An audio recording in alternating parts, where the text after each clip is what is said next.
Hello, Twitch. Welcome back to Bazgoth, the Crimson Blade. We are at episode 45.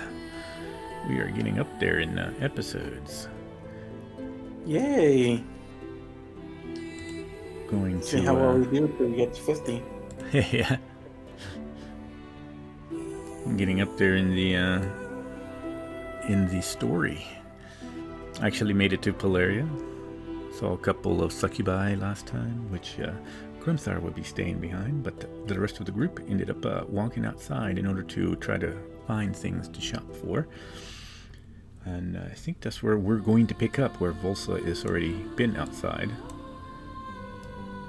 And make sure to ping this so I can sure it's focused on the. Oh, that's interesting. Does it not focus it? I guess not. But anyway, everybody had some ideas of what they wanted to do. I think I'm gonna put you all there. All right. So, with that being said, what is everybody doing currently as they step outside of the Naked Maiden's Tavern? See if again the street full of people walking, meandering about, shops here and there. Of course, the smell of food still lingering in the air. The sounds of buildings being hammered back into a healthy state, I would suspect. Possibly some mages here and there, at least the good ones. Some walking about that y'all would see because of their wizard's outfits, trying to help mend certain places.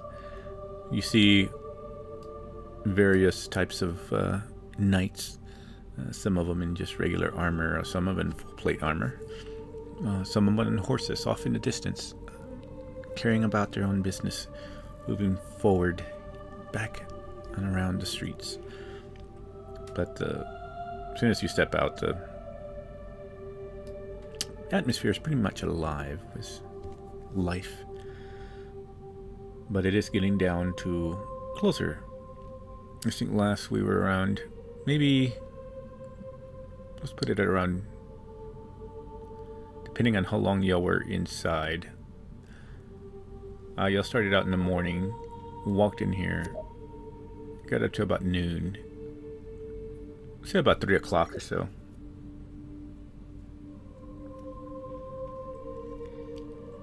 What is everybody's plans? Where would they want to go?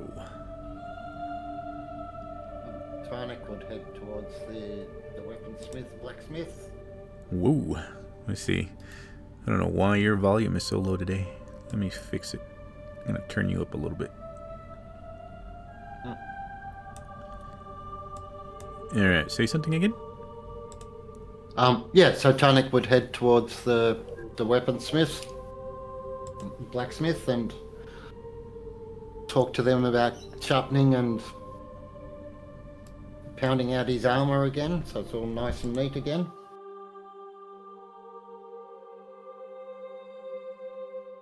Then he'd ask them about if they've heard about any good items that would support a barbarian. All right, so we're going to put you there, so you're going to walk in there. How about everybody else? I think Volsa will follow. Follow Tarnik. Sure. Let's follow Tarnik. So you're following Tarnik? Okay. I believe Saz was doing that as well, because didn't you say that was kind of like a general store kind of blacksmith combo? Yeah. And I'll follow those as well. Okay. So we're all going into the store there. Excellent.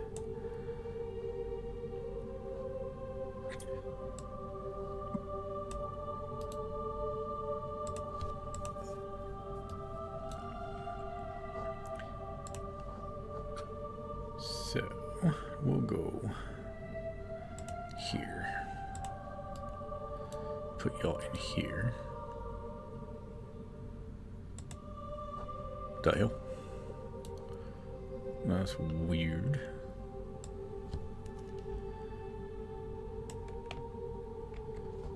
I don't know why I did that.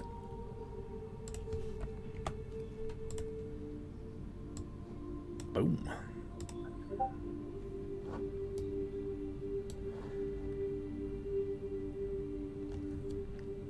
Alright. I think you should be able to see the map. I don't think this one is dynamic lighting, so you should be able to see it.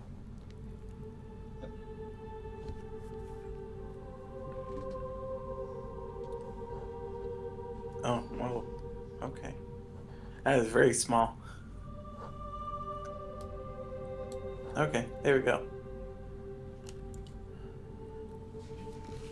But yeah, Tarnik, as you walk in, the bell clinks a little bit, rings, and you see this man who is actually over here working and pounding. You hear the clanking of metal, and you feel the heat pretty much brush up against you as you walk in, and also the smells of the forge lingering about. And as you step in, you immediately notice, yes, that there is a it is a general. There are shelves, which are the brown shelves that you see weapons on top of, way up there as well, which would be these shelves right here, brown shelves. The counter where he was standing, and we'll also follow in, looking around and appraising human-made weapons as this large fellow. He's maybe not as large or tall as you are, but he walks forward. He's very brawny, though.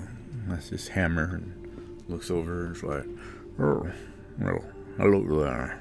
Welcome to the Silver Weapons Shop. Pleased to have you in here. I'm gonna help you." Well, first off, I need some, let's call it, tender loving care. And he puts down his glaive and the breastplate of his armor. Yeah, they're a bit worse for wear. You reckon you could, straighten them up, give them a sharpen? Oh, yeah, of course. I can do that for you. Give them a good sharpening and straightening them up. Getting in a good loving care there. And I would have to say, your accent is pretty thick there. Not a lot of orcs in my time, but most of them over here have a pretty good, I don't know. I know they're common pretty good. It seems that you must be a far-off place. Yes, you could say that. We arrived recently from the Darklands. Huh. Opinions and I. The Darklands. You don't say. Yes, we're on a mission to stop this withered one. Oh, I've heard about the wizard one. It's the one who sent all those devils over here to our homes. Yes. Yeah. We're here to hopefully stop that sooner rather than later. Yeah, I had to knock one aside the head, you know. Use this good old hammer right here. But, yeah, I can get that done for you. Old Darklands. You know what? I don't really get too many people there. A lot of the folk friends I have here, they always tell me about their grandparents are the ones that usually meandered up over here in the continent and city. Well, we sort of have the same tales in reverse. Humans and elves, very rare. They just sort of hop round after trying to invade or failed settlement missions. Oh, They're really? very rare. I wasn't even sure that there were humans over there in the Darklands. Not that I heard of any. Huh. Well, isn't that some strange stuff? That's barely called a human. They're more likely, they're closer to dogs. Huh. You know, there's some hearsay about the That's elves. not my normal racist. That's not my normal racist thing. These things were feral, barking, yappering, mad bastards. Huh, well, we ain't about that over here. But I have heard that there are some trouble with some crazy humans like that, I guess, in the wild. No, Yeah. I've heard about some of the Elandrians. The Elandrians had some trouble with that, you know. They got some humans over there. I guess they're not as wild, but I guess they're a type, kind of like the barbarians, but they're a little, where they're not part of of South Angoria, Pelea, or anything like that. Of course, they're continents away, all the way across the ocean, but I hear that elves are always having to, at least the centralized elves over there. And the Landra have to always fighting them. Always trying to take over or pillage elves, trying to kidnap elves, all kinds of stuff. Trouble over there. Well, you may have more visitors in the future now that magic teleporting is working again. Oh. Well, you know, we're always, it's always a pleasure to meet people from different continents. Never met somebody from the actual Dark Lands that wasn't I guess, a third generation. Yeah. That's pretty neat. Yeah, I can do this for you. Well, this is kind of light work, so I would say a good 5 to 10 gold pieces would do you up pretty good for this type of armor right here. Yeah. And he looks around the shop and he says to him, "There's a lot of different things here. I thought this was just a weaponsmith. What are some of the other things you got over there?" Oh, well, I try to keep a little bit of everything. There's a little bit of I do all my weaponsmithing in this house, but over there it's kind of like a general store. If you need anything, we do got some adventuring stuff, and you starts walking around. I got some swords in here, but if you need boots, we got some boots over here. We got camping gear if you need backpacks, of course. We got tents if you need some rations or anything like that. We got in these shelves right here, you can find all kinds of stuff. Rations, be it some nuts. If you have vegetables, if you need that kind of stuff. But, I'm not a vegetarian myself. But we do got some fruits and vegetables and dried meats. Of course, we got some pots and pans. If you need any kind of cutlery, we got that as well. We also got a heavy crossbow here if you need a heavy crossbow. I would say it's kind of large and it's always been cumbersome, but some hefty people always come over and try to get those for their weapons. Got some lanterns. If you need some cloaks. And it'll look like normal size in his hands. And it says, "Yep, that's a heavy crossbow right there." Yeah. Bit too slow for me, I think. Yeah. Actually, yeah. I'm in the market for some new saddlebags for my mounts. Oh, saddlebags. Oh yeah, I got some saddlebags over here. Yeah. You got one of those ones that swallows things bigger than that? Swallow things. Oh, I know what you're talking about. I usually see magic users carry them. And they just keep putting their hand in their bag and pulling out all sorts of things. Oh, I see. I know what you're talking about. Oh, man, that's a little rich for my blood. I don't have something like that. Though, if you enter into Pelea proper, into the inner city, there's some shops there, especially in the Wizards. If you go to the Wizards district, I'm sure you can find some right there. No, I'll tell you one thing, though. No, right there, it's going to cost you a pretty copper. Yeah. Well, I'm normally pretty good at talking. No, So I might be down. And yeah, so He's like, looks, well, that's good. I don't much travel into the inner city too much. But yeah, most of my stuff here isn't magical, but it's the best armor and weapons you'll find in this area out here, and the outside walls at least. And I have a lot of people who can testify to that. In fact, I'll sharpen your sword or your blade, and you can see for yourself. How far away is this magic shop? Oh, from here, going to the Wizard District, I'd say maybe 2 miles in.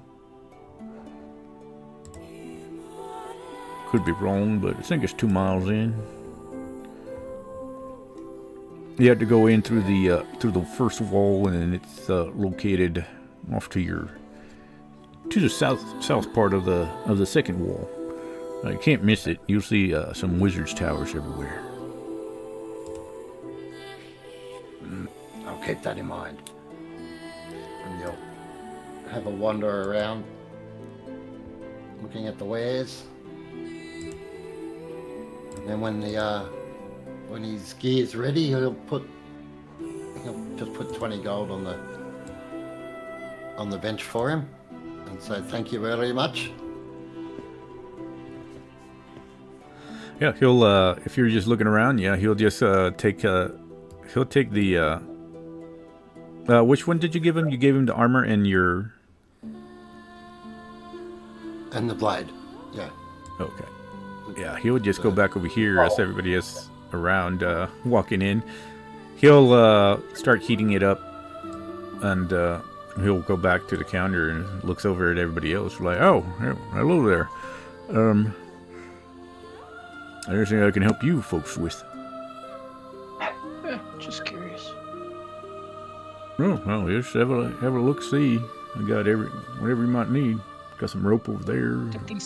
Got a wagon over here. Take the size of my giant orc feet to these boots. It's like, once I have two small feet.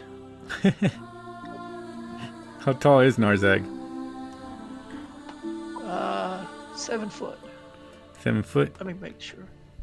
I'm sure he probably maybe have one pair that might fit him.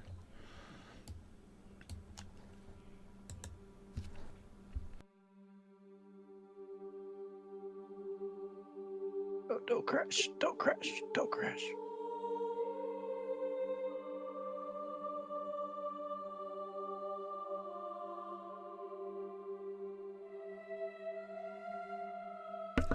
All right.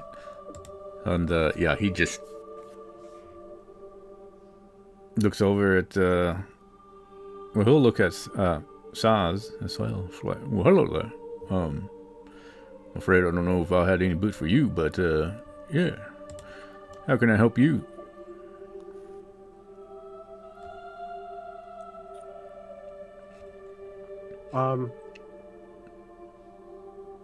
Saz is currently disguised as one of the people he's passed by Oh, while okay. coming into the city. Excellent. He looks like just some random young human man. Perfect. Okay. And he'll try his hand at this, although he's not that good at it. Not much.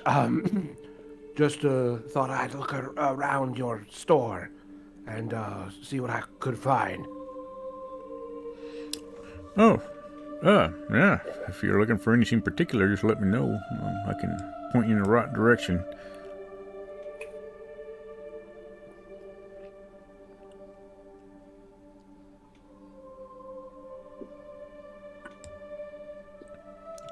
But aside, if nobody talks to him, he's gonna go back over here and start working on his stuff. And you know what I'm gonna do? I wonder if I can do this really quick.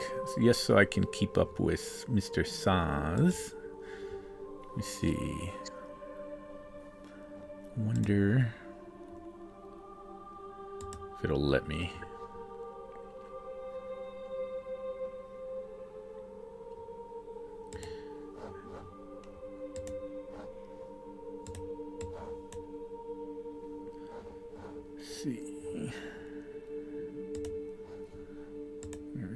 Generate.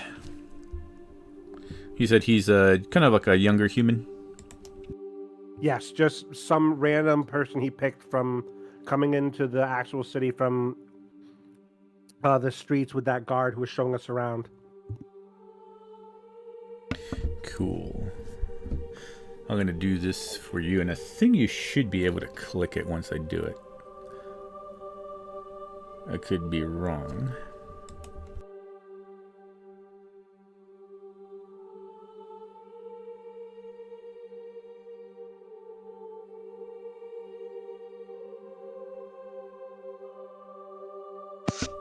Yes, he's 7 feet tall. Bald, but 7 feet tall. So, Sans there. And then... What did I do with your... Narzek has a 14 strength. Image. Could you put an image of Saws up again on the general chat?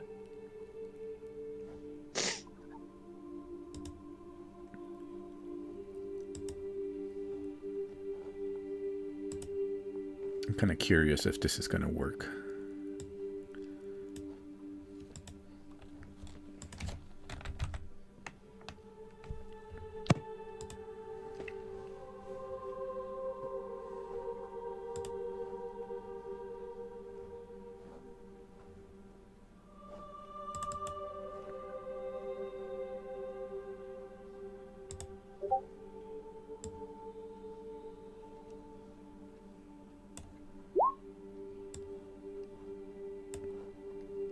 No, it works for my stuff.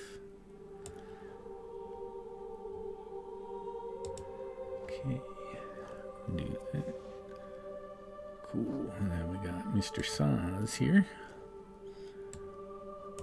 Saz. We're gonna put him here.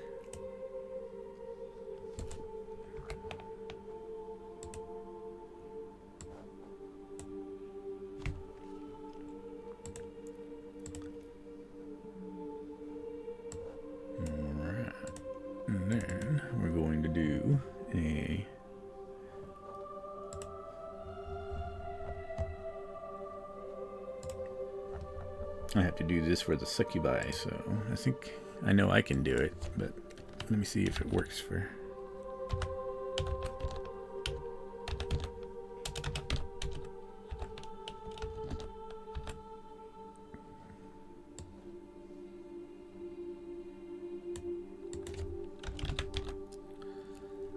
Okay, add item. Oh, wait a minute.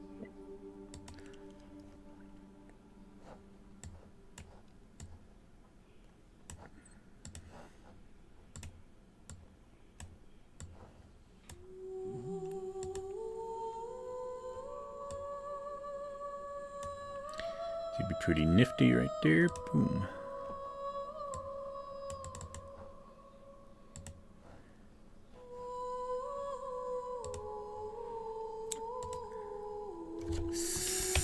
Sans. Excellent. Choose file.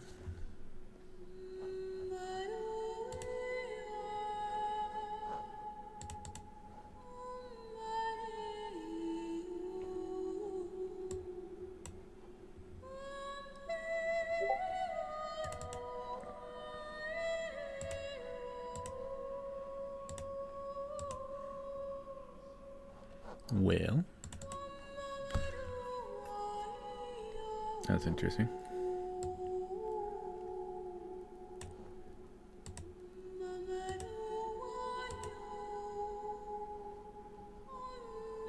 Wonder what is going on there.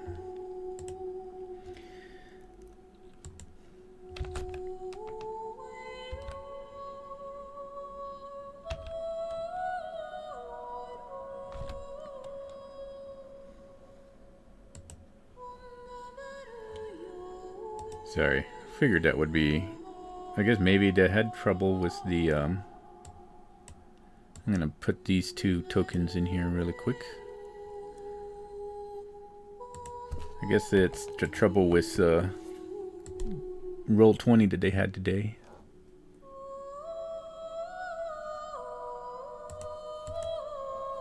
Didn't want to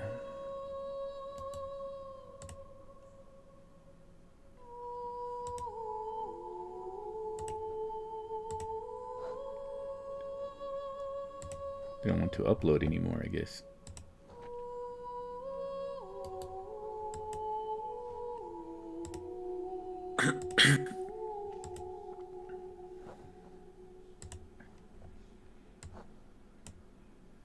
There we go.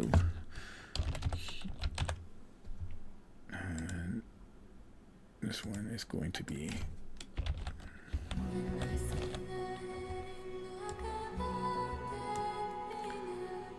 save.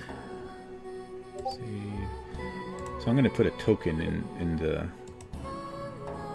map. This token right here, and I'm going to put it to sun.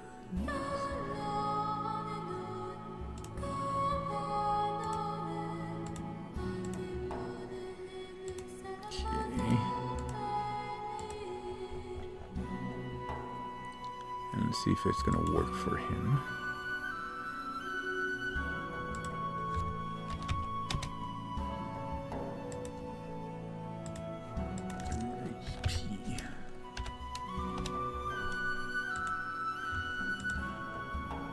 Alright, that token, that human token that you see right there, are you able to right click on him? Yes. Do you see where you right click it says multi-sided? Yep. See if you can click on that and then choose side. And see if you can change it. I can. Alright. Excellent. So we're going to use that guy. We're going to take this guy out. And we're going to use him. And then...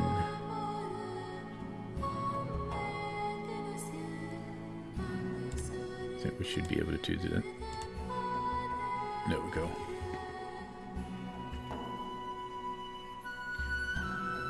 Alright. That way we'll know better when he's changed or something.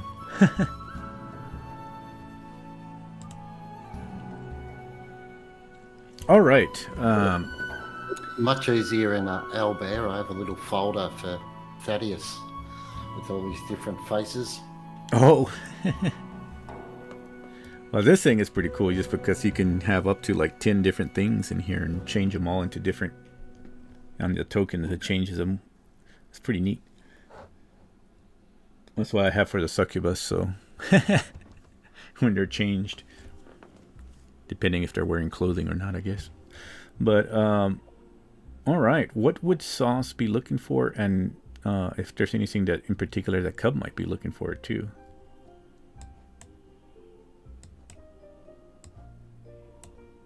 How much of the conversation between the blacksmith and Tarnik would Saz have heard?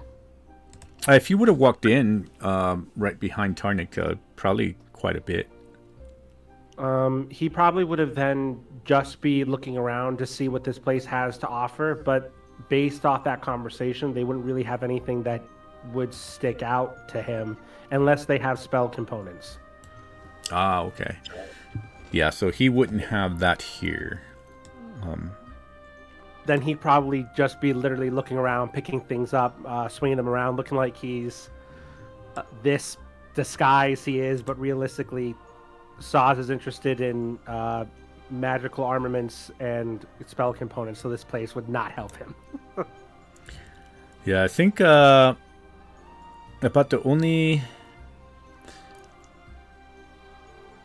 he probably would have mentioned about the only magical stuff that he would have in here would probably be in this case, which is just swords currently, which is the one where Volsa is standing at right now.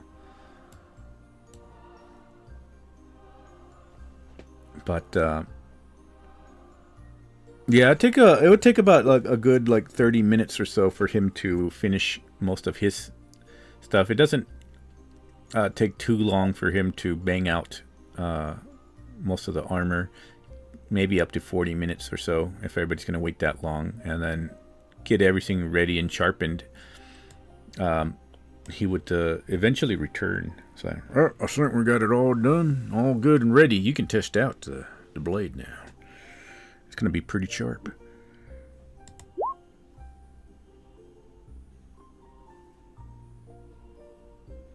Arnik picks up the weapon and swings it with characteristic familiarity, and the weapon sings and hums in his hand. Oh, masterful technique right there. Great job, my friend. Great job. You've definitely earned that extra money. It says you can try that out, and you'll see a difference. You'll see that much sharpness. I'm a good sharpener as well, but your armor is all nice and ready too. Come over and he'll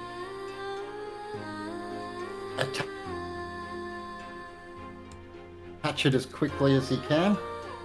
And I'm guessing it's only a few belt buckles that he has to attach, as everything else is still on. Yeah, if you're doing it by yourself, yeah. Yeah. And he'll stand there and he'll twist his body and he'll bend backwards and he'll bend forwards. Yep, this is good. Feels very comfortable. Thank you, my friend. You have earned your reputation as the finest smith. Finest smith outside the walls, I'll tell you that right there, right now. Absolutely. No, sorry, I don't have very much items in the magical department, but I tell you, my work is just as good. And the only ones I usually have is when people come and trade in some stuff, magics that they don't want, which is usually these swords. I have a couple swords, but that's about it. And like I said, if you wanted more magical items, the Wizards District is where you want to go.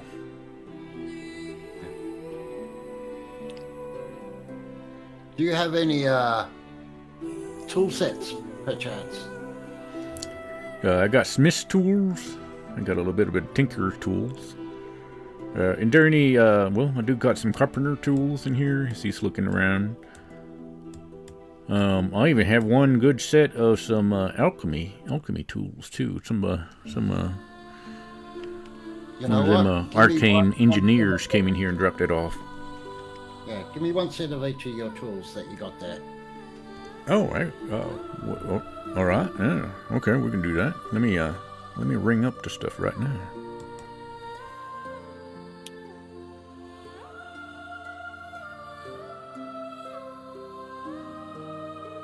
Sure, other members of the group can use the tools.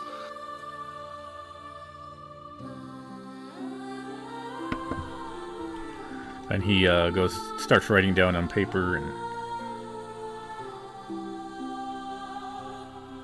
he says, "Well, I think we got a 20 gold for the smith's tools. We got a 50 for the tinkers. Alchemist supplies will be a 50, and carpenter tools 8 gold pieces right there.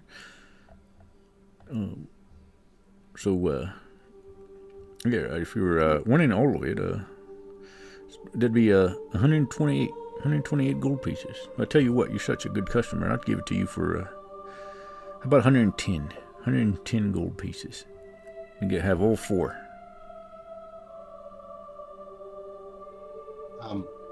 Tynek looks at him and looks at the quality of the tools and goes, "That sounds like a bargain to me, my friend." And he hands over the 110. He smiles. Ooh, I'm making a killing today. Ooh, that'll help me with the rent this month. Haven't had too many people asking for those since the after the devils and came over and stuff. It seems like everybody has already some carpenter tools. Got a lot of carpenters everywhere all of a sudden. He'll look over at Volsa. How about you, miss? How can I help you? So, what? I don't need no help. And then she just kind of walks over here. It's all right. Well,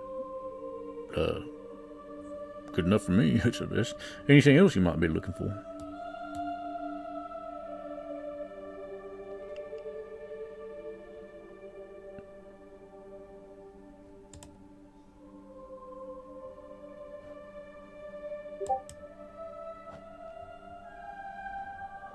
Sorry, is it asking me or?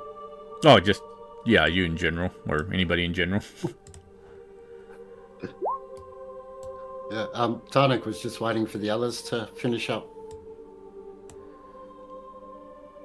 He's bought all the tools, so. Yeah. Anybody else need anything else in here?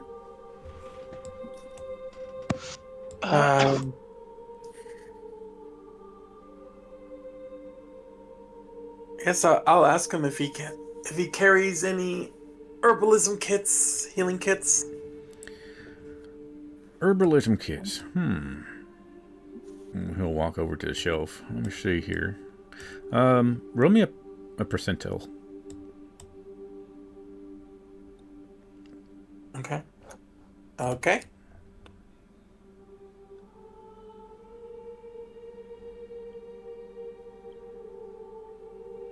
And just let me know what you roll. I don't know if it'll pop up in here. Oh, okay. Yeah, Golly, Jesus. I got a 0 and a 3. He'll look around. Wow. Oh, unfortunately, I think the last of them I had were taken. I think they're in high demand currently around the city. There were some people who've been going around looking for them and getting all the healing today. Equipment that they need in order to help some people out.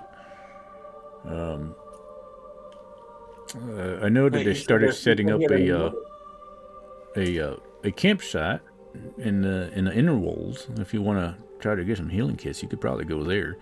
I think one of the Heralds of Silver were stationed there and also started helping in order to get some stuff. What's his name? Jack Holmes. I suspect he's a pretty good cleric. He could probably help you with that. You said there's people that are in need of healing?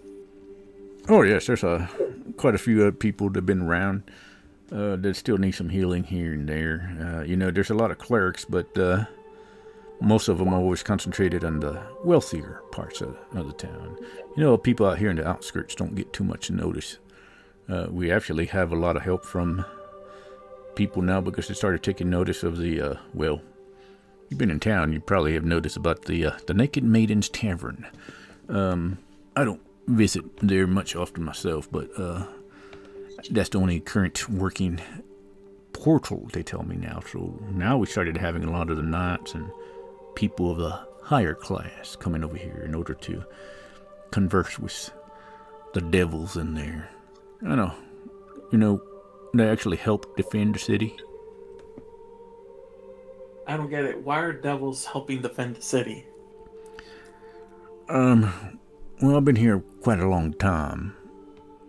I guess the succubi are a little bit different there. They're actually been given some sanctuary from wherever they come from. I don't know. I don't quite understand it. Something of an abyss and then something about hells. But apparently they come from both. Who knows? But they made a pact, I guess, with the king and the rest of the South Angorian continent and human union. So I don't think that North Angoria and North Polaria really adhere to the the pact that they made. But I guess the queen, she calls herself, has made it her kingdom in that tavern, if you can believe that. A tavern where a queen rules.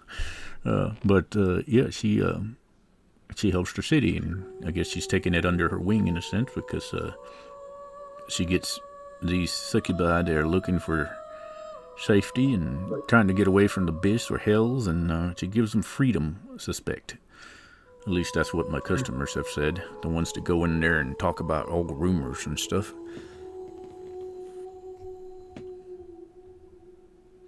Okay. Have you heard about the story about the spell engine? He kind of walks closer to Cub.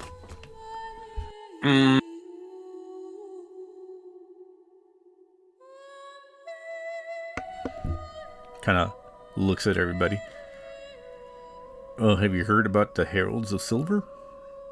Cause teleportation not possible. Oh yeah. No. No, I'm saying Sorry, it you're just looks talking- confused. You're talking to someone who has amnesia. Amnesia? Oh no, that's not good. Well, that's pretty horrible. Never had it myself. Not that I can remember. Yeah. Oh, sorry, bad joke. That's not funny. I'm sorry. That's in poor taste. I'm sorry. Yeah, it's just trying to line the mood here. Yeah. Well, you know, there was a group called Jason's Little Buddies. I think that's what the king had said. One of the heroes. They actually helped to bring down the spell engine. They fought some of the demons up there. But do you know that one of them actually, there's rumor that one of them actually slept with some of the succubi in there? Had them a whole harem of them.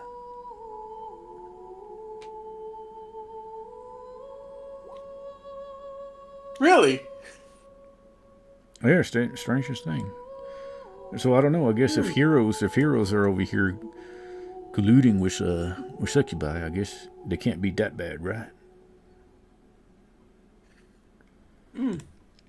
Okay, interesting. And see, Volsey is kind of like, it's very disgusting. I don't like this land. It's very strange. First we're fighting devils, now we're whacking with devils. Makes no sense at all. No wonder that humans are having their kingdoms taken over.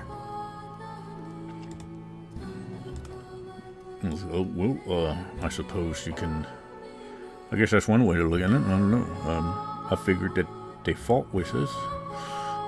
Anyway, I should get back to work. Were you needing anything else, sirs and madam? Oh. I guess where would be your bookshop then? Bookshop? Well, you know, the Polarian Academy has a library of books, if that's what you're asking for. Yeah. Well, let's just say that I dabble in the healing arts, so I make potions and stuff. So I'm trying to look for a potion alchemy volume edition so I can make some other than healing properties. I would like to at least provide some protection for my idiotic traveling companions. Oh. Well, they teach all kinds of stuff at the Polarian Academy, so I'm sure that you can find some books and volumes there to read about and maybe, get you a little bit of knowledge on how to do that. I have no idea. I'm just a tinkerer of metal, but I'm sure you can find it there. Can you direct me or point me the way? Oh yeah, sure. You just follow. Just go. You would go about north of here. Actually, you can't miss it. It's the largest building around here. It's almost a mile long. It's the largest building outside of the wall. All right. Yeah. All right. Well then, it was a pleasure meeting you all. Come back again. I'll try to stock up more on some tools and whatever. I always try to ask around what is needed around here in the city.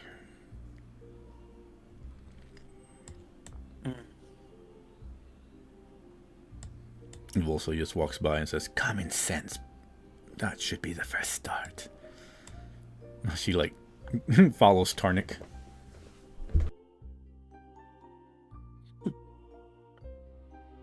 I'll head out. I'm like, I'll follow the path that the guy or he leads me to, or head over to the library. So.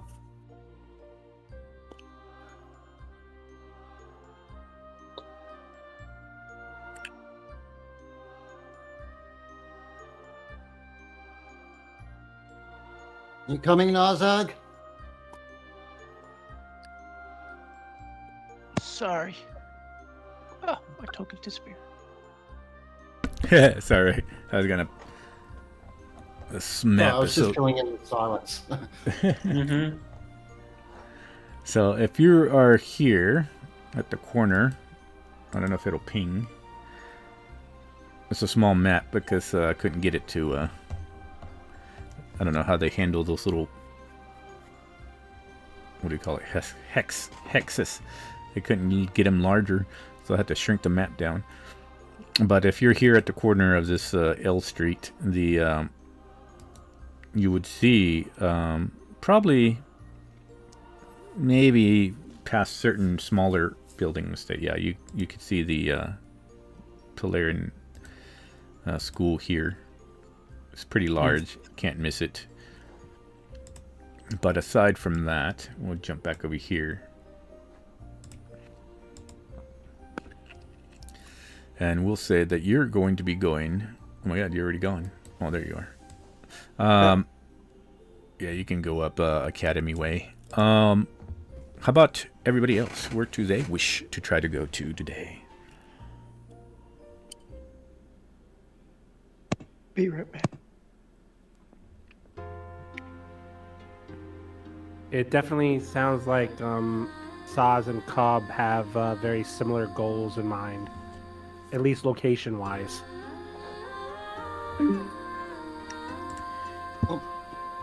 Yeah, Tarnik is heading into the magic area, looking for. Well, we're calling it a saddlebag of holding. Okay. And any sort of, items of protection. So, rings of protection, cloaks, braces, anything like that a barbarian could use. Alrighty. So we're going to say... Cool. So I'm going to put y'all here. You're going to be following Cub. I'm going to put y'all here. Volsa is going to stick with Tarnik. Narzag, who are you sticking with? The leader. Okay. So Volsa, Tarnik, and Narzag. So y'all two are going to go. We'll put y'all here.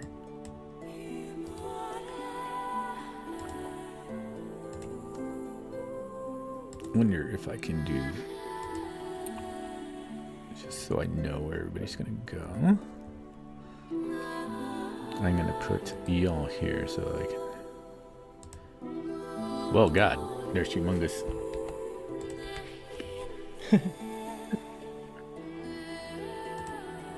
I'm gonna do this so it makes it easier.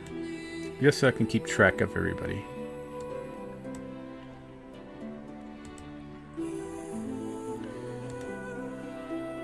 Alright.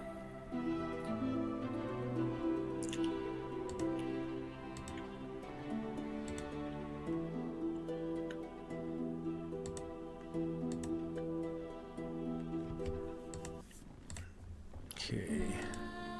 And then we need this one to be... Oh, that's interesting.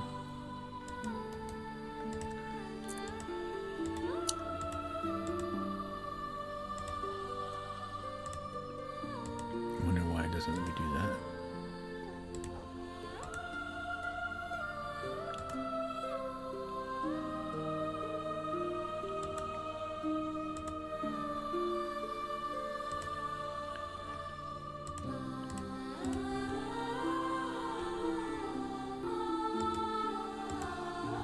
I'm gonna make two versions of a map, that way I can actually see what's going on.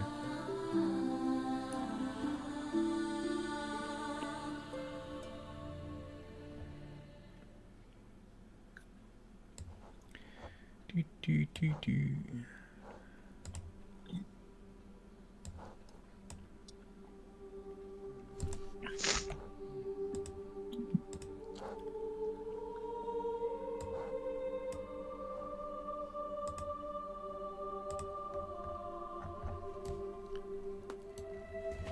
That's way better. Now I can actually zoom in and out. Okay, we're going to put Cub over here with Saz. And we're going to put y'all way over here. I'm heading to the Wizards District.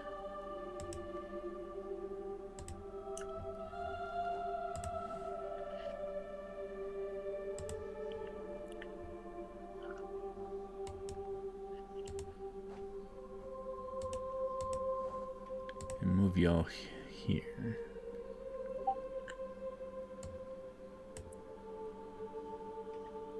Actually, let's go ahead and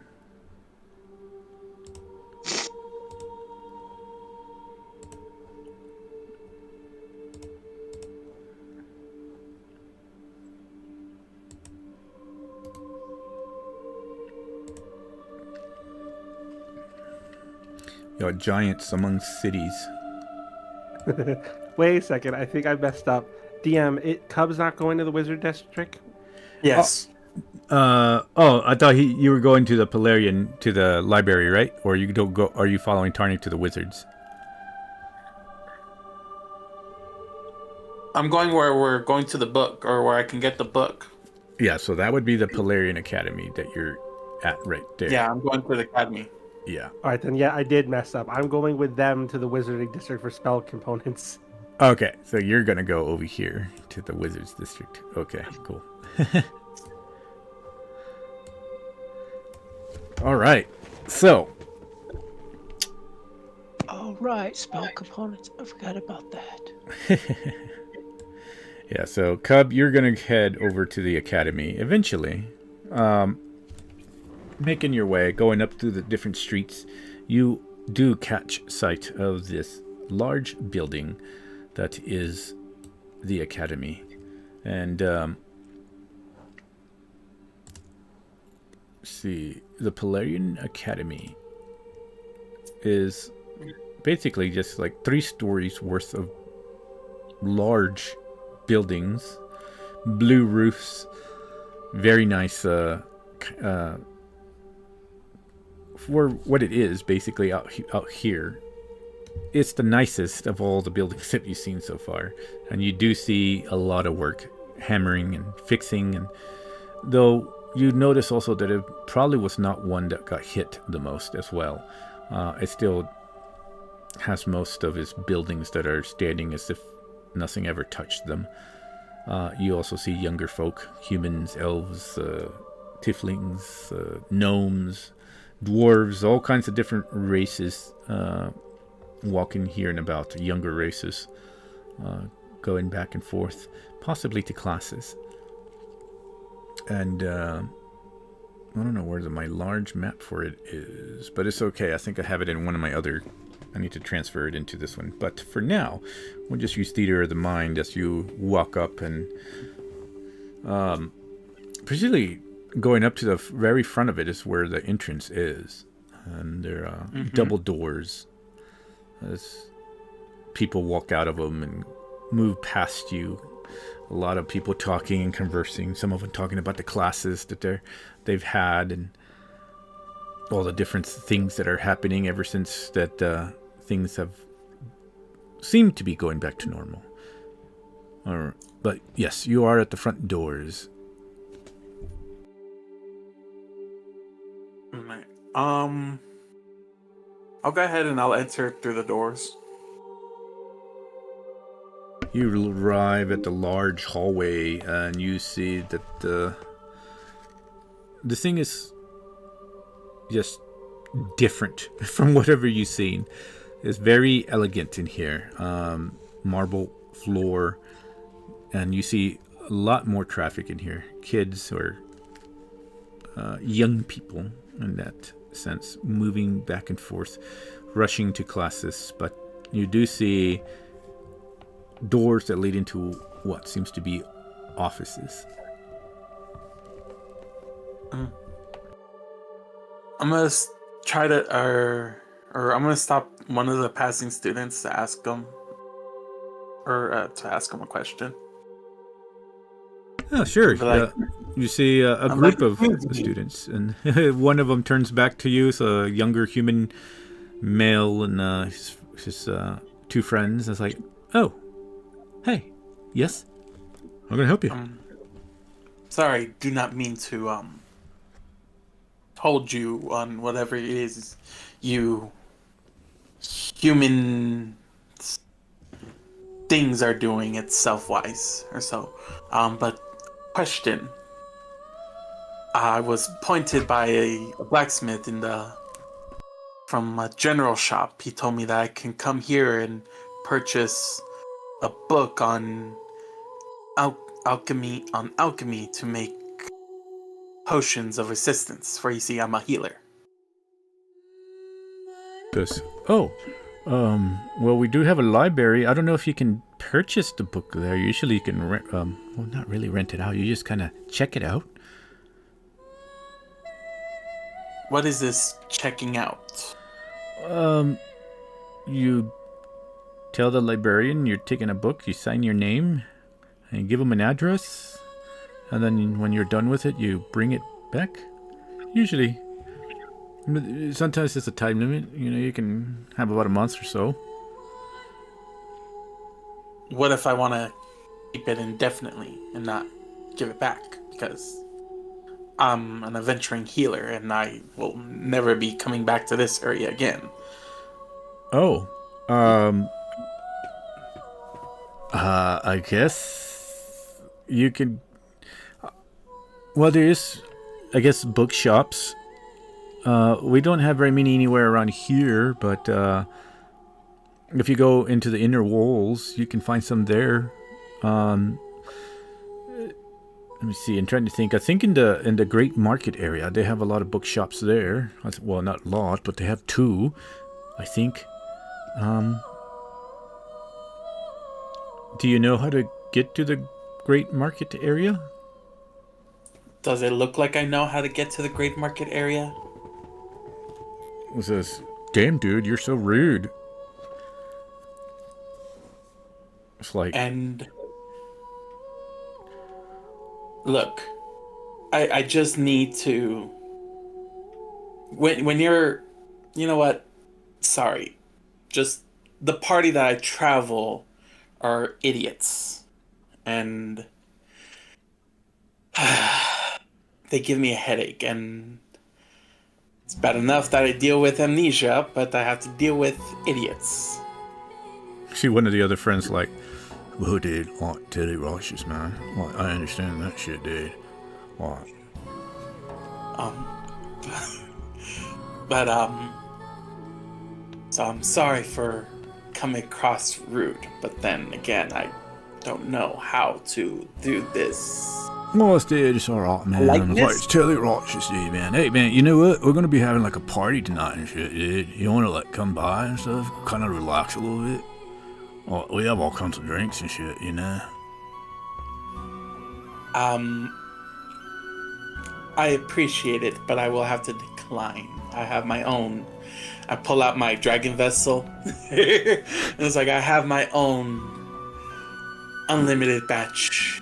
Dude, that's pretty fucking awesome, man. Like, yes, that was like, okay, like that like brings all the fun in the party, right? Yes. Dude, you should totally come to our party tonight, man. That'd be awesome, dude. You'd be like the highlight and shit, dude. With like endless alcohol. Is that what that does, dude? Like, really? Yes. It provides me endless alcohol. Dude, you should do it, man. Come on, man. That'd be fun, dude. We can introduce you to some friends. You can get to know new people around here. You can chillax a little bit, man. Like, you can be like totally like laid back. You don't have to worry about being with your like idiot friends and shit. You can just like relax, dude. We got some smoke too, you know. You like to smoke a little bit? I do not know. Dude, you don't know if you like to smoke? Oh shit, man. We got like the best stuff, dude. We got the Polarian stuff, dude. Like, not only that, but we got some that comes from like... He looks around. It's like, we get it from like the southern parts. Like, South Polaria? Yeah, dude. Like, nobody goes to South Polaria, dude. This is the best like the best you're gonna smoke, man. It seemed, or well, you know what? I will take you up on that offer then. Dude, totally righteous, man. All right, dude. Like, he starts writing down on paper. It's like, we're gonna go into the forest tonight. You know, it's the forest just like right near to the academy and shit. You know, here, I'm gonna write you a letter, dude. Right here, our map. Yeah, dude, we're gonna have like drinks. There gonna be some awesome chicks there too, dude. Like the hottest chicks ever, man. You know what? Are they gonna be succubi? Succubi? Dude, that'd be like awesome, right? Dude, can you imagine like us having a succubi like come by? Nah, that. Well, you know, I've gone there a couple of times before, but I don't know, dude. It's kind of hard. It's intimidating, you know. You know, trying to like talk to a succubi, they're kind of like reverse shit on you, you know. Nah, dude, it's like tieflings and humans and elves and some dwarves too, yeah. You like dwarves, right? I mean, that's what I am. Yeah, dude, like totally, man. Yeah, you getting it. Hell yeah. And he gives you the paper. It's like, I'm like, oh, well, thank you. And and the other one is like finishes writing a paper too, and it's like, all right, so here is the map. So this is gonna take you into the inner wall. You can't miss it. All you're gonna do is like go into the doorway, say just wave to the guards, and then you're gonna go to the right. And you're just gonna keep going to the right all the way. And then you're gonna like you can't miss it. It's a big market. All kinds of stores there. You just go in there and you can't miss the bookstores. They're gonna be right down the street where the main market is. It says. Thank you, and I hopefully to see you later then. Yeah, dude, bring that thing. What do you call that right there? What's that called, dude? Oh, this is my dragon vessel. Dragon vessel, dude. Dragons, dude. The land of dragon warriors. I like it, dude. That's totally awesome, man. Dude, you gotta bring it, man. Okay, dude, bring your friends too. You know, if they're idiots and shit, we'll like handle them too for you, man. Well, maybe we'll show them around and get them to know some chicks and shit. You know. I'll try to convince them. Yeah, that's all right, man. But if you don't, just bring that right there. Bring your dragon thingamajigger, dude. That'd be awesome, man. Like, dude, we can drink all night long, dude. We'll introduce you to everybody, man. Are you gonna be coming to college here? No. Dude, you should totally come to college here with us, man. I think you would be like totally awesome, dude. I am a doctor here, or not in this world, but or in the Darklands. Dude, Darklands. Dude, you talking like the Orklands and shit, dude? Yes. Dude, and that no way, man. Those are my companions that I work with, are the idiots. Oh, dude, you telling me that like orcs are idiots in the Darklands? Damn, dude. Yes, they're barbarian idiots. Oh shit! All they care about is their one god and smacking around every single person who does not believe in their god. Well, dude, yeah, I can see, man. No wonder you're so freaking like stressed out, dude. They sound like total assholes and shit, dude. Wow. Dude, I don't know, man. Maybe you shouldn't bring them to the party. That might be like a total letdown or something, you know? Yes. Maybe they like to smoke, though, man. I don't know. Have you tried giving them some smoky smoke, man? Yeah. I don't know if I've ever come across any of that stuff. Dude, it's gonna be totally awesome, dude. It's gonna be awesome. You know, we have like all kinds of different people that believe in different things. You know? We have like Persefina, Ishul, some of them like, dude, they go like totally crazy, dude. I like to smoke, dude. Those are the most laid back people, dude. I like to just chill. About Millie, the goddess of beasts. Oh shit, dude, like, that's totally crazy too, man. But like, yeah. Mine is the goddess of nature. Oh yeah, dude, the goddess of nature. Yeah, dude, we love nature shit, dude. Yeah, you should come by.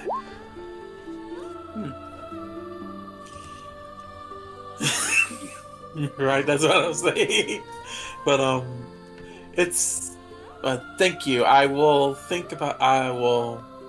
take you up on the party and let me head to this bookstore and collect my things. Yeah, man. Yeah, dude. Like, totally, man. Dude. If- if I dude. don't show Yeah, up- dude. Like, here, give If me I a don't show handshake. up, it's probably because we are doing on a quest. We may have picked up a quest. Dude, like, questing and shit. Dude, I always wanted to do that shit. You know what I think? I think maybe one of these days when I graduate and shit, I'll go on a quest too. But anyway, here's our handshake, dude. And he, like, puts his hand up, like, waiting for you. Like, I'm going to show you our handshake, all right? This is the All right, I'll do the that. Craven handshake, dude. I named it after myself, man. Okay. I'll follow through with his handshake. Yeah, he does some weird handshake, and then he ends it with an elbow bump. And it's like, yeah, dude. I said, dude, you're pretty cool little dude, man. Yeah, like, you're like the coolest. Hell yeah. Thank you. Yeah, you're not rude at all, dude. Don't worry about my friend here, man. You know, he's kind of stressed out about tests and shit. But yeah, dude, my name's Craven, man. I hold like dude, like the best parties and shit, dude. Like, yeah, dude. Yeah. What's your name? Cub. Cub, dude. Like the bear. Yes. Dude, that's awesome, That is man. what my goddess named me. Dude, you were named by a goddess? Oh shit, man. That's like totally fucking awesome, dude. Yes. Hell yeah, man. Dude, yeah, can't wait, man. So tonight, alright, we're gonna probably start around 10 and shit, alright? Maybe early, it depends. You know, sometimes the chicks have to get like all ready and makeup and shit, you know, but hey, dude, I'll be awesome, dude. We're gonna have all kinds of drinks, like I said, dude. Dude, you know what? What kind of drinks do you like, man? I'll ask around city, man. Maybe I can get you some of your drink that you like. Anything, I guess. Well, I'm always very particular to my kind or my Dwegar ale here of dwarven kind, I guess, in this case. Dwarven ale, alright, yeah, dude. Hell yeah, dude. I'll have some strong dwarven ale, dude. Hell yeah. And I'll get some of that good smoke, too, dude. You're gonna love it, man. You're gonna see your goddess tonight, dude. Hell yeah. Okay.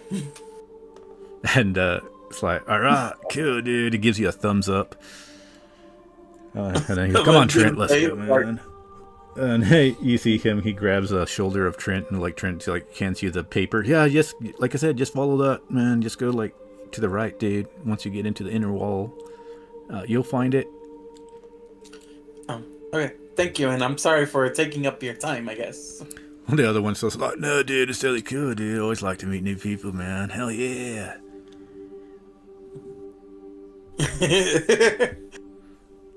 As I watch him leave, I'm just like, so scratch that. People are more idiots than the orcs. All right. So now you have a map, and it shows you kind of where to go, basically, on the map, showing you like in the general vicinity, a very kind of rough draft somewhere around here. Are you seeing the ping? I don't know why it's not popping out. Yes, I'm seeing it. Okay, that's weird. Usually it shows it on mine.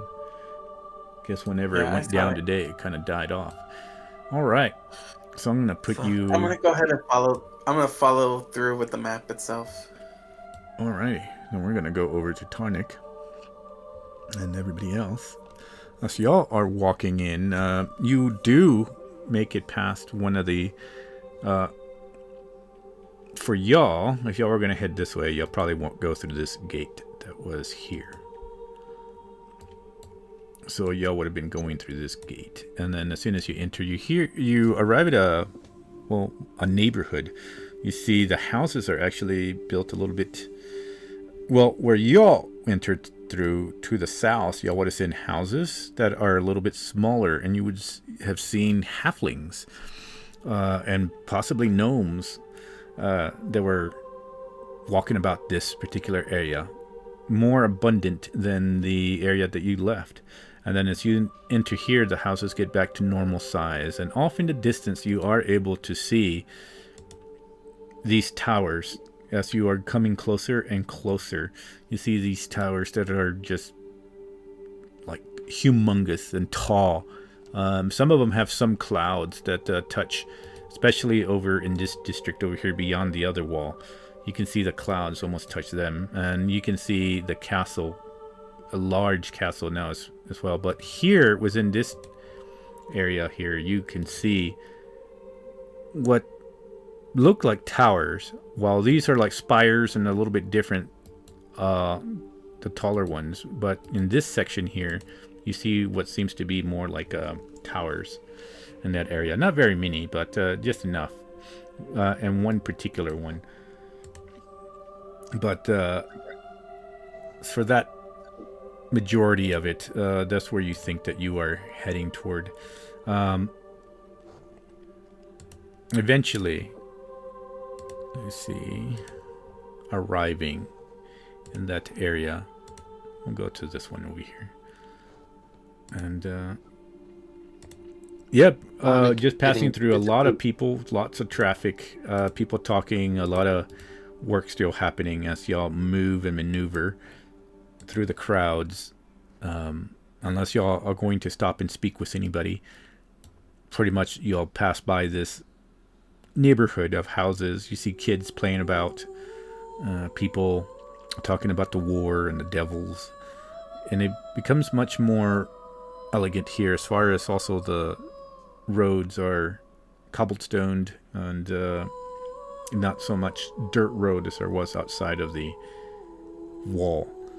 And eventually you will start arriving closer to this area here. The one tower similar to this gives you an idea of what it looks like. Arriving in the this road here, and following the streets in there, you can see that most of these places, especially the layout of it, you can tell that most of them are shops of magical essences, especially if you go down the streets. Other ones are houses behind them in the inner parts of them, but the ones that are in the main streets, you see shops, different various places, and you can tell that this humongous tower here is a wizard's tower. You can see abundant amount of people walking in these rings of streets that are dressed in wizards' robes and carrying books and pouches and such. Tony grabs Stas's arm and says, "Stay close, friend. I don't trust wizards."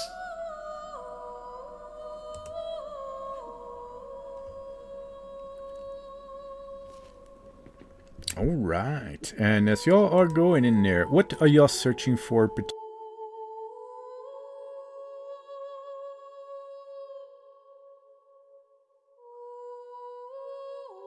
Oh, I don't know. Did y'all hear me? Yeah, cut out just at the end there. Sorry. It was like cutting out there.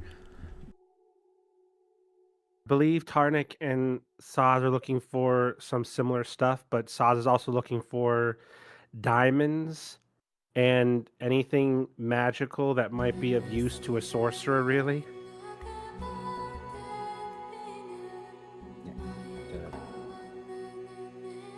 Tarnik's looking for the containers and the items of protection. Okay. Just trying to look for a world mine. I didn't even think about it. I should have transferred all the maps over. It's alright, we're going to do Theater of the Mind. Alright, so as far as...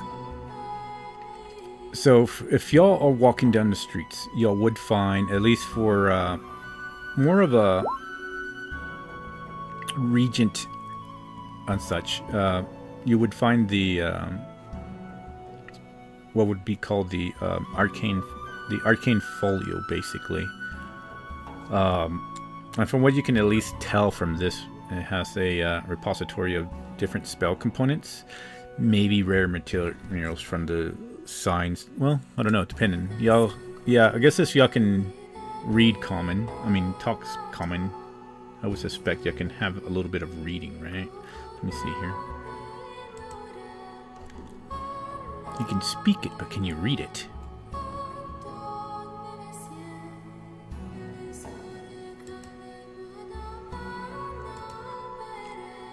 Because Saz knows common, correct? Intelligent chick.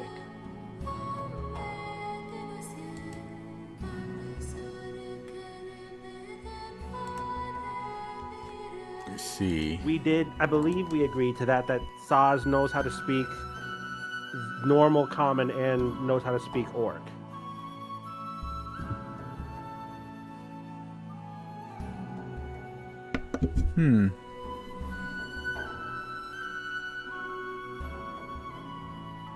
I'm going to say that he probably would have learned it as far as the written language for the common.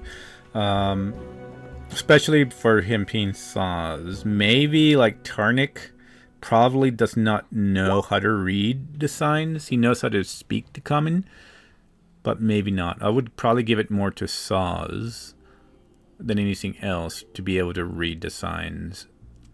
But because according to this, you don't necessarily know how to read it. You can speak it, but not necessarily know how to read it. Okay.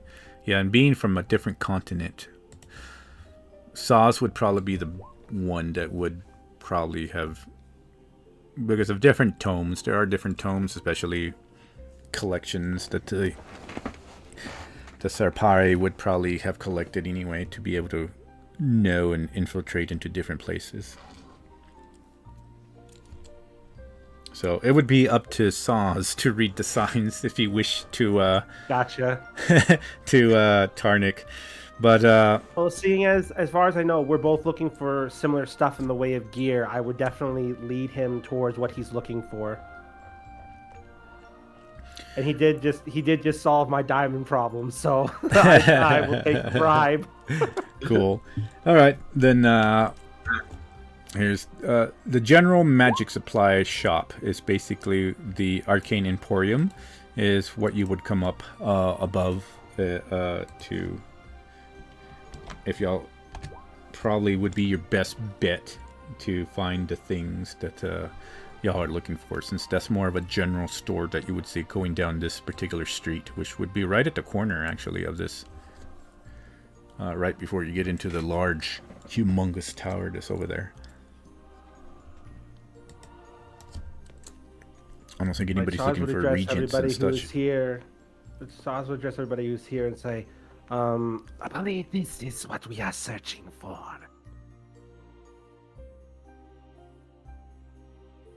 You're certain? I thought we were working around aimlessly. This is the Arcane Emporium. If we are looking for magical items, they would likely be here.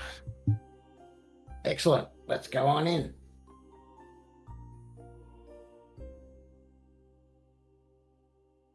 All right, as you walk in, let's see. Do they have anything against giant birds? You don't know yet, I guess. It's my familiar. Do I walk through the doorway and instantly get turned back into myself? Please No. say no. Oh my god. No. Not at this time. Yeah, you walk in, everything is perfectly normal. You walk in, of course, into a shop filled with many shelves of various items, be it scrolls, wands, actually. You do see possibly the wands and staffs are more arcane focuses than anything else, but you do see crystals. You see where there's shelves lined in different layers of spell components and rare materials. And you also see where there's herbalism and some alchemy, maybe some potion ingredients or actual potions. And yeah, there's just a lot in here. Lots of fabrics of different kind as well. Strings. Anything you can just associate with magical items and components. This indeed is an emporium of general magic supplies. And as you walk in, you have this essence of wonder and awe.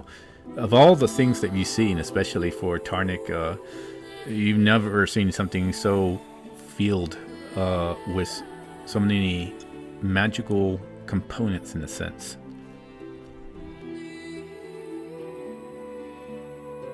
I'm guessing the room would be filled with some sort of magical energy and setting off the hairs on the back of my neck sort of thing.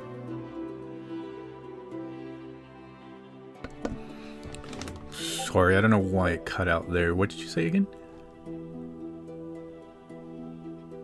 Am I cutting out a lot or?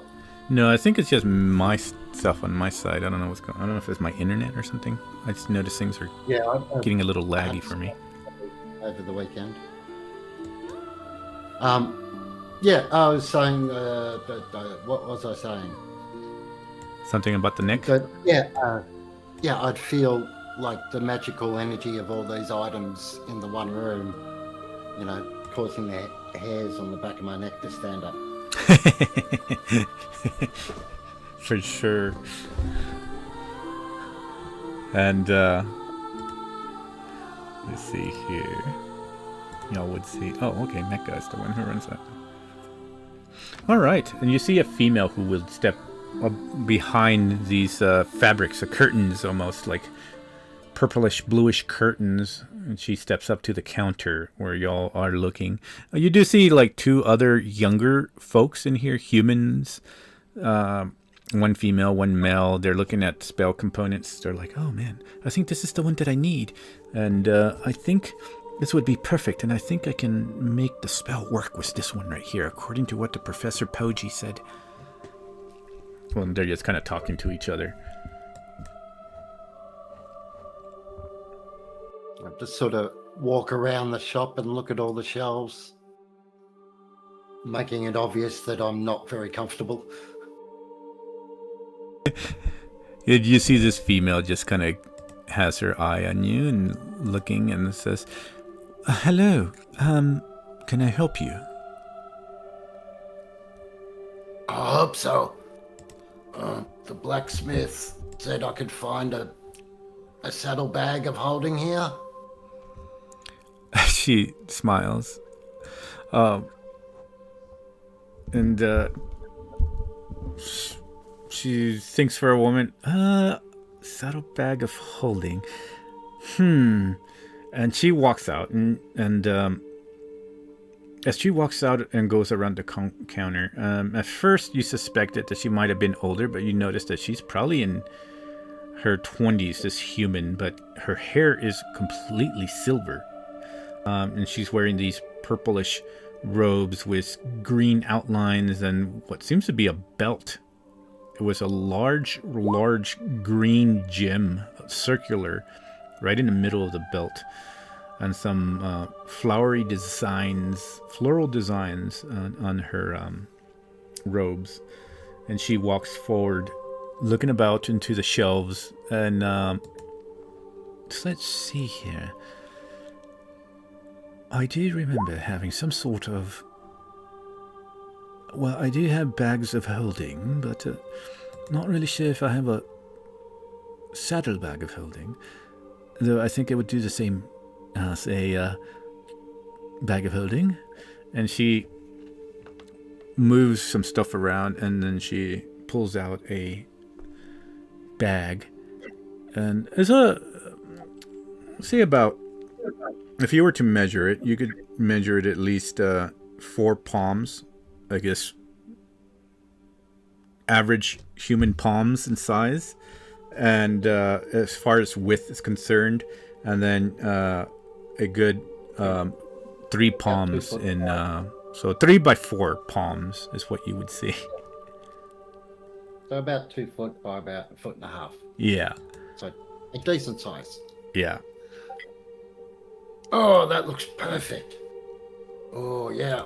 And I can adjust these straps here and put this on here. Yep, this will work beautifully. How much do you want for this? A bag of holding.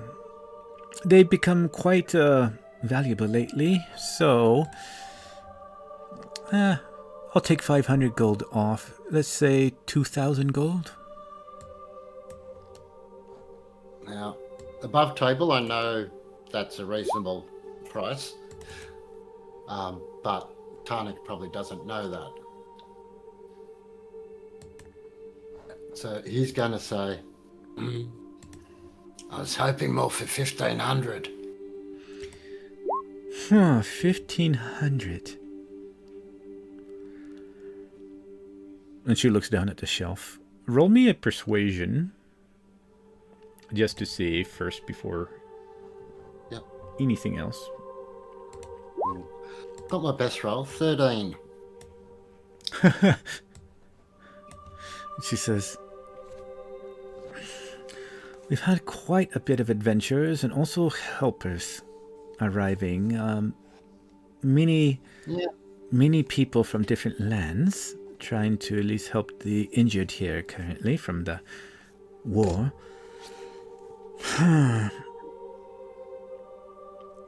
I can go, how about 1,800 and you have a deal. Tarnik's remembering the lessons from Grom and saying that he has to have the final say in a negotiation. So he'll say, 1,750 in gold, right here, right now. She smiles.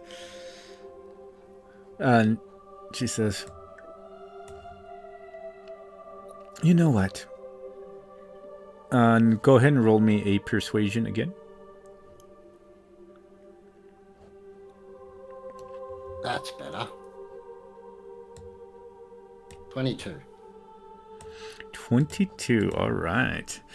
So it's 22, she'll smile. You know what? I can sense that you are a very good soul. It's a deal. Excellent. He'll shake her hand and he'll say, I'm also looking for some items for my party members. Especially my barbarian. I want to get him a little bit of protection. Protection Do you have for something barbarian. Appropriate?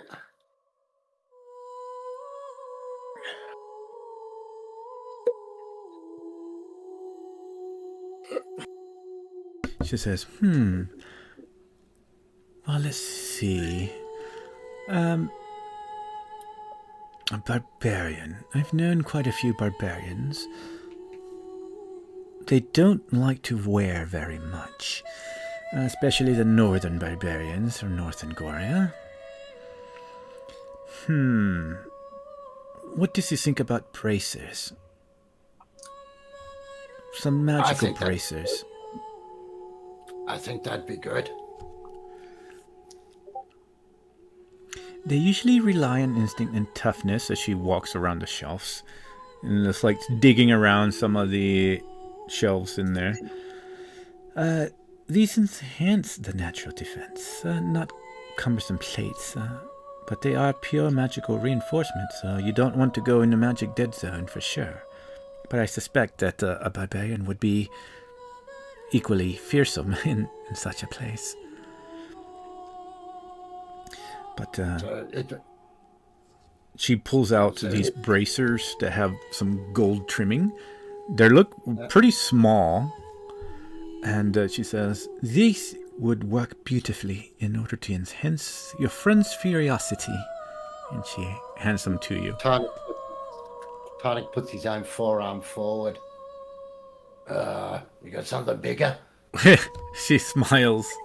Says, these are magical, my friend. And she puts them around your forearm and you see them grow to fit. Oh, fantastic. These will work great for Grumthar. How much are these ones? It says, these would be 3,000 gold. Oh, is that all? Oh, that's good. Yes. Well, this is Polaria. Most other places would sell them for around 6,000 to 8,000 gold pieces. Yes. Oh, these ones are good. And these ones will make him harder to hit, yeah? Yes. It will, and no. Yeah, if he does get hit, but still, it will reflect You will give him some good defense either way. So, Excellent. yes. All right. And then she pulls another.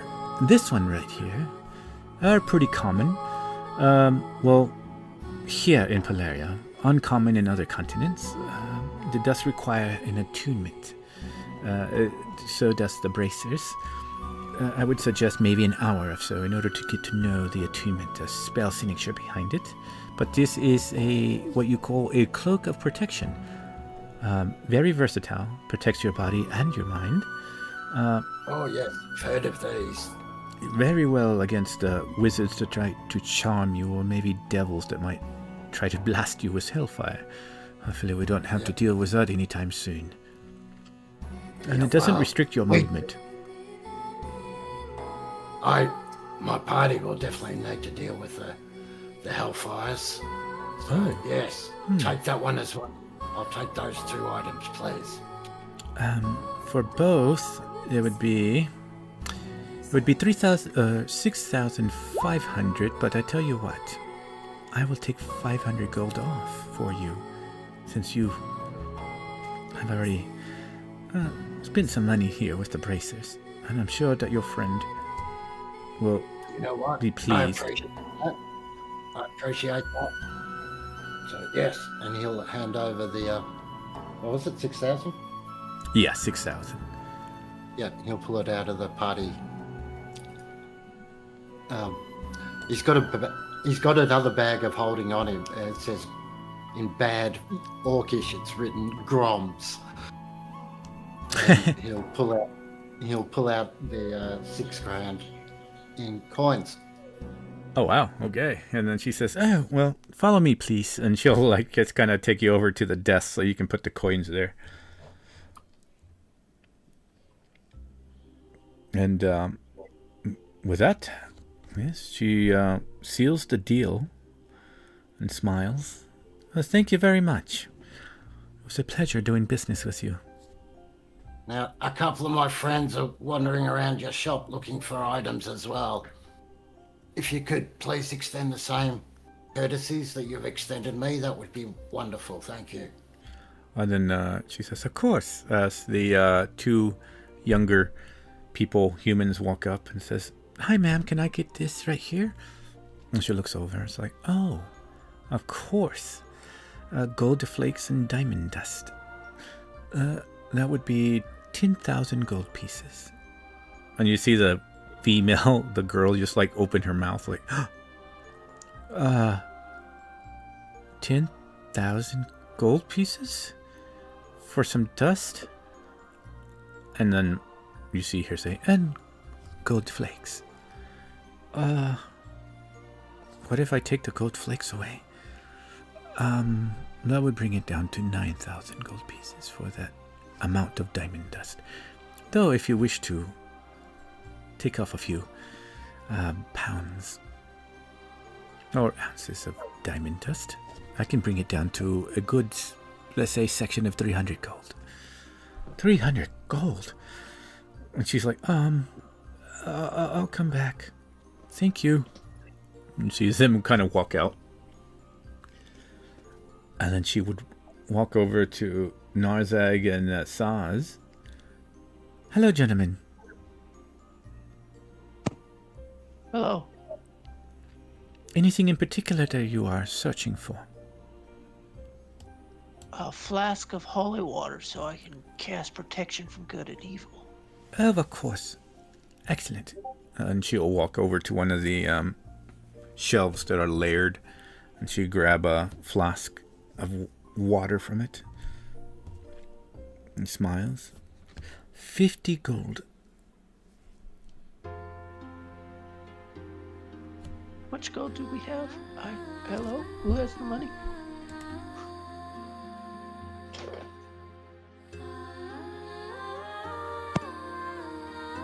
Boss? Arnik has the gold. I'm not sure. I think he muted himself. Oh, no. What do you need? 50 gold. On top of the 1,500 that you just got. Oh, I don't know what I got. Let's see. You have can I get- 1,500 gold. Okay, Tony then gave- I will let. Yep. With Tony gave 1,500 everyone gold. 1,500. 1,500 gold. I will buy 5 holy waters, at least to be able to cast it 5 times because the spell burns it up. And she just looks over and says, see. Oh, 5 times 5. sorry. This is 5. going by the, not the DMG. Okay, so it won't be 50. It would be 30. Because So 3 times 5 is 15, so it's 150 gold. correct. Hand of the 150 gold. I can cast it 5 times. And she says, excellent. Thank you very much. Thank you. So Saz have been watching Tarnik and watching Narzag do their shopping and see how they got it done. And while still attempting to present themselves as one of their lessers, they'll still try that accent on and go, hello, fellow human. I am a sorcerer and would like to purchase something to assist me with my lower ability to wear armor. If you would be so kind as to assist me, I wouldn't have to. It would be lovely. She said, oh, so similar to what your friend was looking for your barbarian friends. Excellent. Yes. So, let's go back here. I do still have some extra cloaks of protection. Let's see here.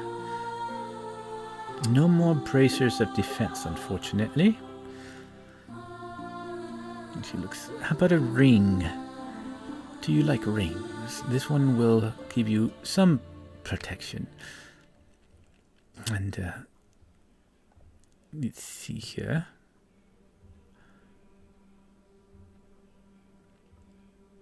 Yes, I think this would be fairly similar to the cloak. For those that prefer jewelry, of course. It does also stack with its protection with most anything else. I know warriors love these. It's subtle but yet effective, and doesn't get in the way of either casting spells or swinging axes. Let's see here. Are you looking more to avoid being hit, or are you looking for other sorts of defenses? A bit of both.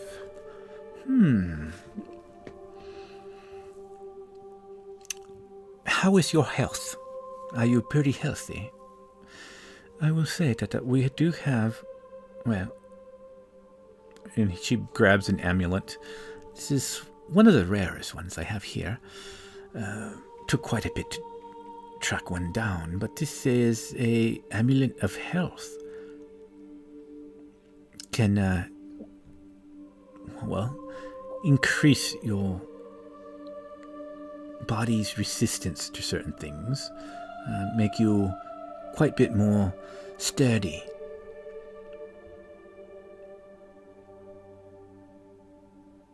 That sounds fantastic. Give it to me and I'll allow you to live. She lifts an eyebrow. And she's like, excuse me? You... What? Forgive my friend here. He's not been around a lot of people lately. And she's like, of course. No, I can't give you. It is, this one, since it's, this is Polaria. Anywhere else you would get it for at least 8,000 gold pieces. Here, I'm willing to depart with it for at least 4,000 gold pieces. And of course, the ring of protection is 3,000, which I'm willing to part with it.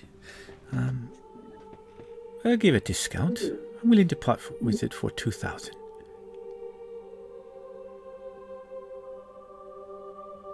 Having only some understanding of what's being said here, Saz is going to look at her and look at Tarnik and look back at her and go, "This one suggests that you part with it for a little less."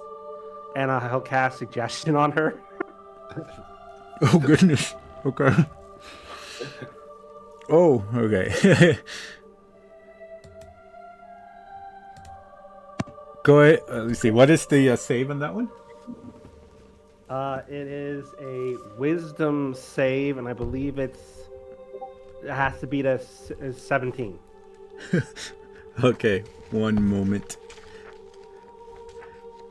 That is a interesting turn of events. All right, let me see here. I gotta actually look her. I gotta look her up in my book.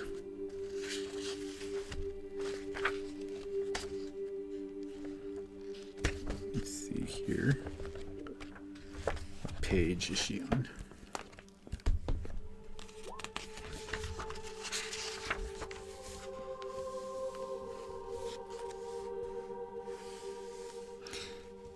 I wish that kind of gives me an idea of that I must do on my book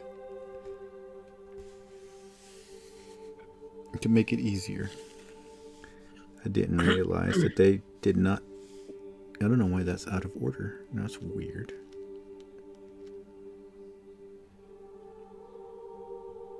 I'm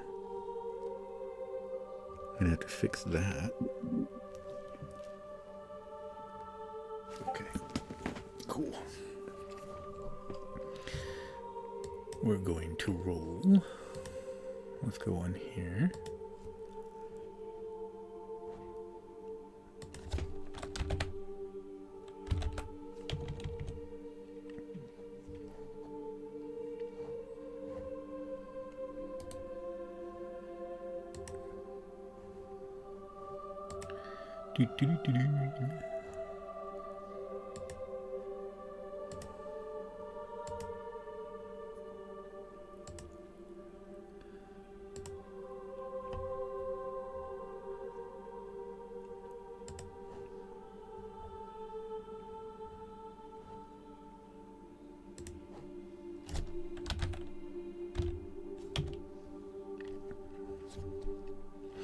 Roll that one.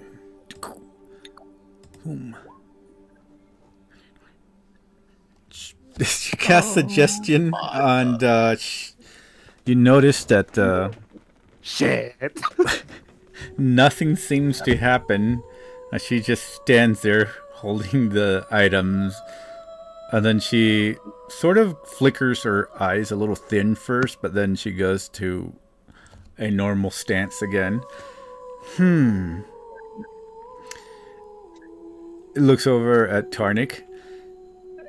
Perhaps your friend should come back when he has the funds for these.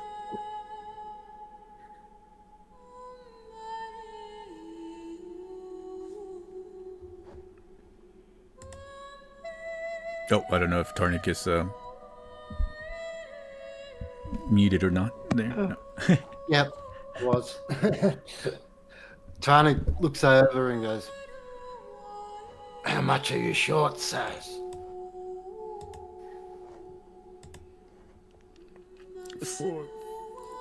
So you gave him 1,500 gold, but he doesn't. He'll hand you the gold that you gave him and look at it and go, I am not sure. I thought we were going to eat her and take it." Okay, so I'll grab the gold off Saz, and I'll look at the young lady, and I'll say, "I think he likes the rings better," and I'll top up to the 2,000 for the ring of protection. And she says, she smiles. Okay, that is perfectly good deal. And she'll hand over the ring for the 2,000.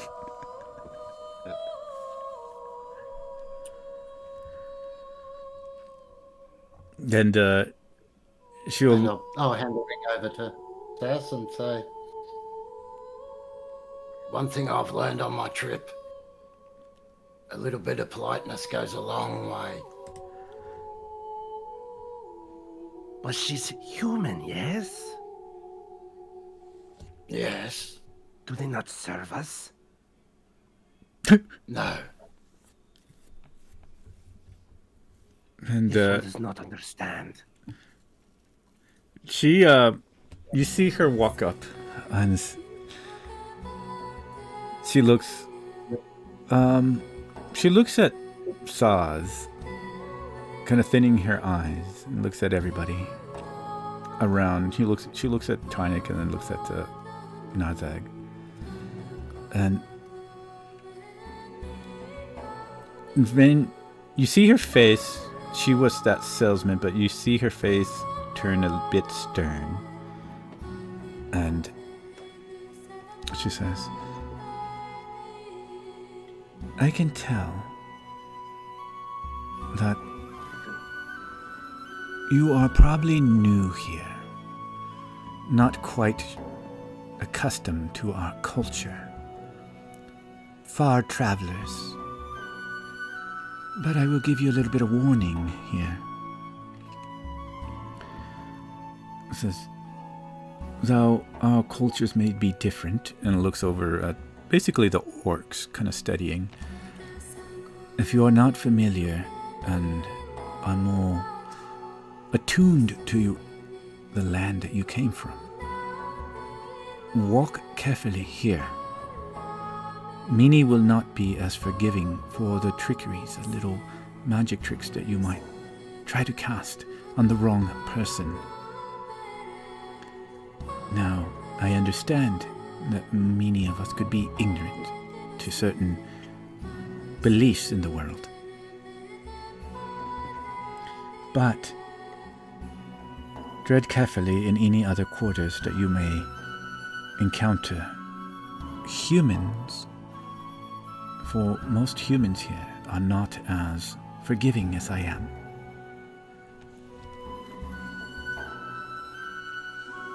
And she says, our city has been attacked lately, and we are just healing from it. Many people are quick to flare with anger. I would advise that you learn the customs and learn how to be more,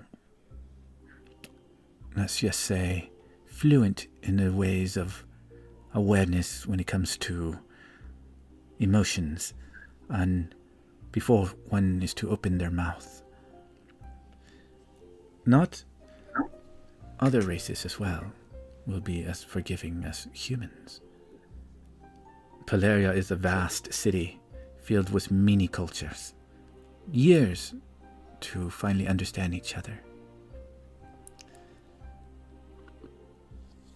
But the door is still open for you to return once you have become accustomed to the cultures here.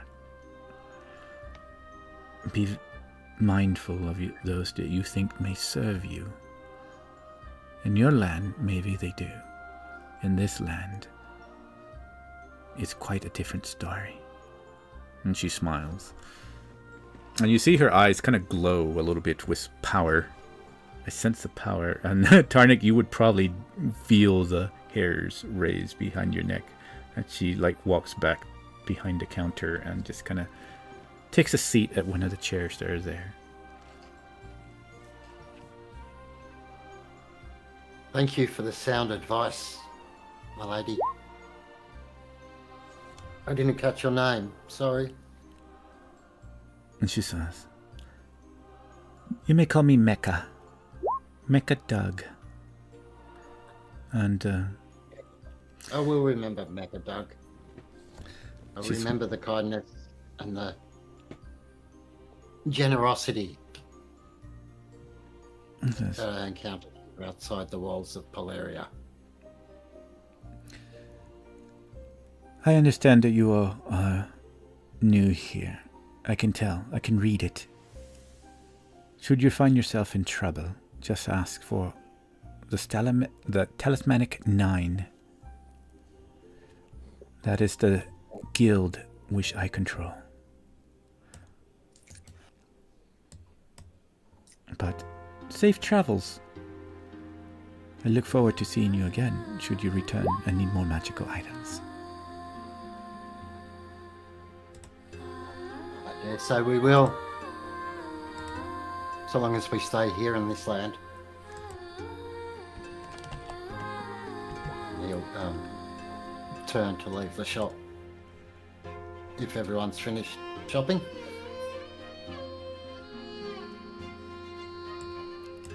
Alright. We were fighting devils and we couldn't protect ourselves, so.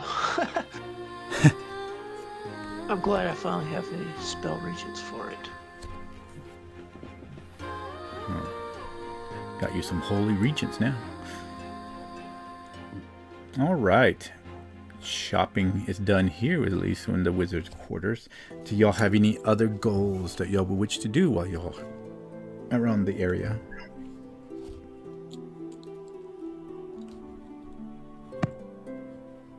I think we would still be trying to locate Grom and Little Wolf. So maybe to a temple or something to see if they can, if they're in the afterlife or not. Ooh, okay. Plenty of temples around here. Volsa would probably have agreed on that one. Depending on how you would wish to locate these temples, I can let you know what the next course is.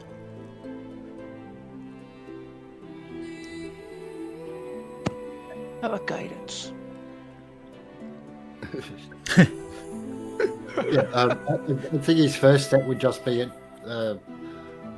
to ask the next person he saw on the street. That'd probably be the same thing, but Saz is still gonna be kind of confused about what just happened. You have a shiny ring. As y'all begin walking, yes, there would be quite a few people on the streets. You would see the younger folk here walking about. You see halflings and gnomes. It seems to be quite a multitude of them here in the wizard district for some unknown reason. But yes, if you were to stop one of them, if that's who you want to stop between human, elf, gnome, or halfling, take your pick. Either the gnome or a halfling. One of them will turn to you as you will stop him and says, "Ah, yes. Hello. How can I help you?" Yeah, I'm looking for a temple that sort of specializes in the afterlife. A temple that specializes in the afterlife. Ooh, why would you want to know that? I guess the temple of... Looking for... Well, let me see. Trying to think. If you go into the deep wall, you can find the temples of the gods, and you will probably find Arya. Arya would be the one that you were looking for. And, Oh, I recognize that name. That is the one we need to go to. Thank you Arya. very much, young man. oh, of And course, he'll pat yes. you on the top of his head like he's a child. Oh, please don't pet me. And Oh, sorry. he'll point. Good boy. Thank you. He's like, okay, do you want directions to the Temple of Arya? Oh, yeah, that's probably a good idea. And he like points to the direction, kind of gives directions, how to follow the street. And he says, yes, you're gonna go to the east, then you follow the Great Wall that enters into the final smaller wall, I guess they would call it, for the castle, and you will eventually end up in the Sad Dog District. That's what you're looking for, just in case you get lost. Sad Dog District. Very good ale there, especially if you go to the Sad Dog Tavern. I've gone there many a times myself. Very delicious. But yes, Sad Dog District. You got that, Narzag? Sure, boss. Let's go. Sounds good, actually. All right. No. I'm going to put y'all heading that direction. And we're going to jump over to Mr. Cub really quickly. All right. So, Mr. Cub, you are heading into the market district. And, Yes. all right. Eventually you arrive after, walking, say about maybe 20 minutes or so, trying to get past the crowds, as it gets more or less, like, not as crowded as it was in the outside walls, and you start making your way, eventually finding this street that he had drawn on the map, and you follow this street all the way to the market district, which would be here. And in the market district, while you do also have buildings, you have small shops. They're not layered in a way or laid out in a way that's like actual like geography of a street block or anything. They're kind of all over the place, but they're also mixed and matched with tents of various different colors. And you have small signs here. Some of them are selling foods. Other ones are selling like farm animals, even all the way up to clothing. And some say that they're exported goods. But the more you walk into the center part of this, now you start to notice there is some semblance of this not so chaotic streets, that you start seeing shops. And eventually you do arrive at the Silver Tome, and then you have Nawalia's Archive. And those are in different streets as you were walking by, but depending on which one you would take, like to go, they're probably 2 blocks separate, is what you would have noticed. So you got your choice between the Silver Tome and Nawalia's Archive. I'm going to probability this. Above 50, it'll be Nawalia. Below 50, the Silver Tome. Alrighty.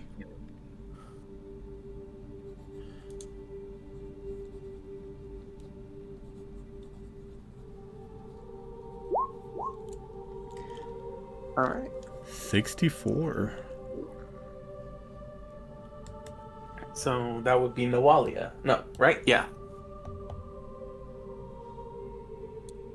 Trying to remember now, was it? Yeah, all right. Yes, I so said it. Nawalia. Yep. All right. So you walk and you enter as the bell kind of rings above you. And immediately you see that though it looked a little bit smaller, well, we'll say about the size of an actual average house, so not that small, but you enter and you see multitudes of shelves lined with books. And you see them that it actually has a second floor, and you see more shelves lining the walls with books, and some shelves that are in the middle. And then the stairs actually are in the middle of the first floor to lead up into the second floor.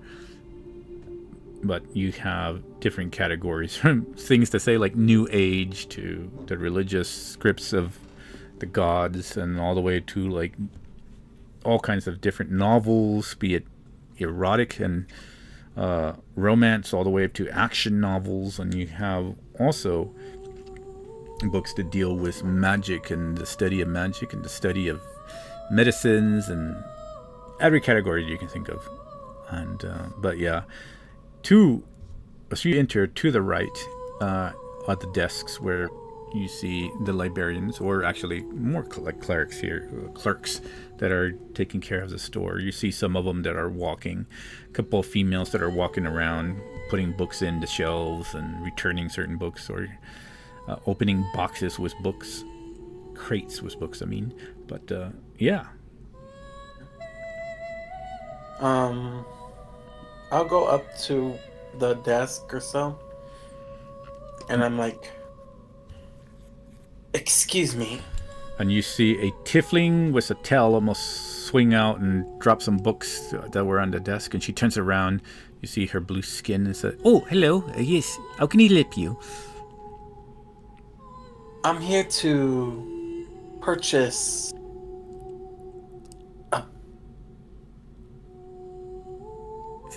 Yes, you're here to purchase. Yes.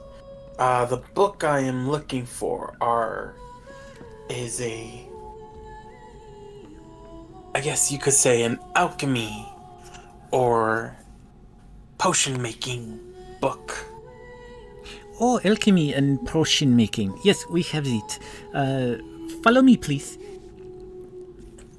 And she walks around the shelf. Her tail drops another stack of books. Oops. I'll sort it out later. All right. So alchemy and potion making. You should tuck that in so you don't knock other books off. You're probably right. And she tries to grab her tail. It's like, come here. You're always trying to get away from me. Come. There we go. Got it. Oh, your stupid tail has a mind of its own sometimes. All right. Alchemy here. And she walks down the aisle, and you see another human female, and she just smiles at her. Oh, yes. Alma, can you handle the desk right now and show any customer things? Thank you. And then she smiles, and then she walks and gets to the very corner of the store and says, "All right. Any particular alchemy in potion making?" Well, we got general alchemy, but of course the section for potion making. But there's alchemy for just healing potions. We got alchemy for, I guess, magic. I'm already a master of healing potions. Oh, you want healing potions? I know how. I pull out my burnt out tome of the potion, it's like I have my own. Oh, okay. Home. It's it has destroyed, but there were some pages enough for me to know about how to make potions of healing. Oh, excellent. So no potion healing. All right. Any specific that you want for alchemy? Well, I managed to remember how to make potions of fire resistance, but maybe I could use some refresher course on that. Find substitute components for it. And also things for paralysis or other ability or other resistances.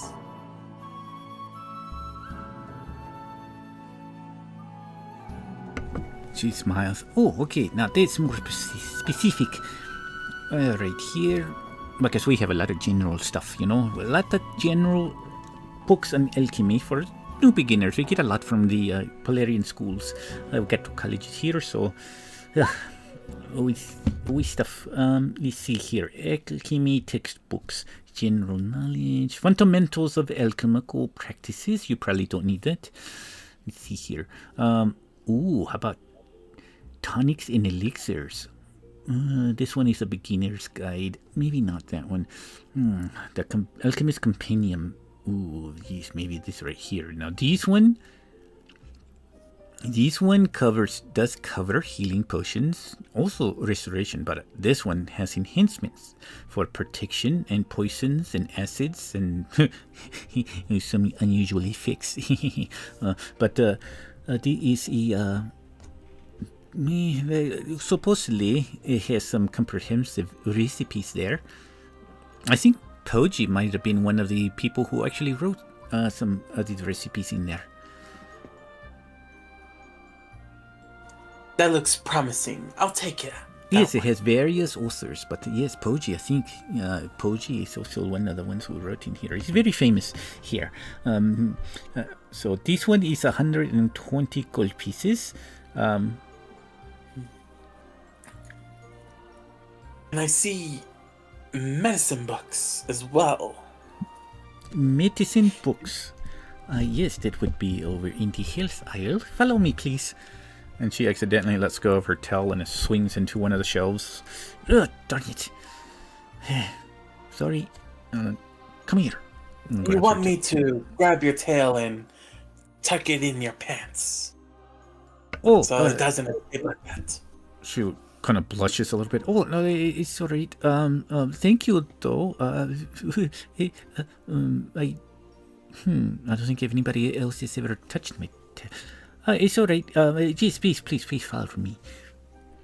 And she just starts leading you quickly down the aisles, and eventually reaching the health area. Mm-hmm.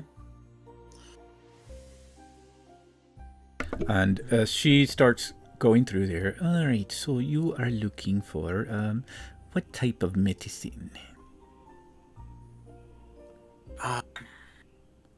Well, I am a healing doctor, so I guess I wouldn't mind. Field medicines? We got field medicine, first aid maybe? I will take some of that. Oh, excellent. Let's see here. I know from Bram. Let's see. He was a dwarf, retired military medic. Let's see. Sergeant Bram Ironfoot. Right here. This one is usually pretty good. That one's perfect. I'll take that one. Standard issue in most armies. Yes, this textbook is pretty good. Here you go. She smiles, puts her hands behind her. It's like, anything else I could help you with? And maybe a book on how to cure idiocies with the party, as I travel with them. She says, a book on how to cure what? Idiocy. Idiotic people. Let's see here. Or in this case, orcs. Let me think on it. She goes down the aisles.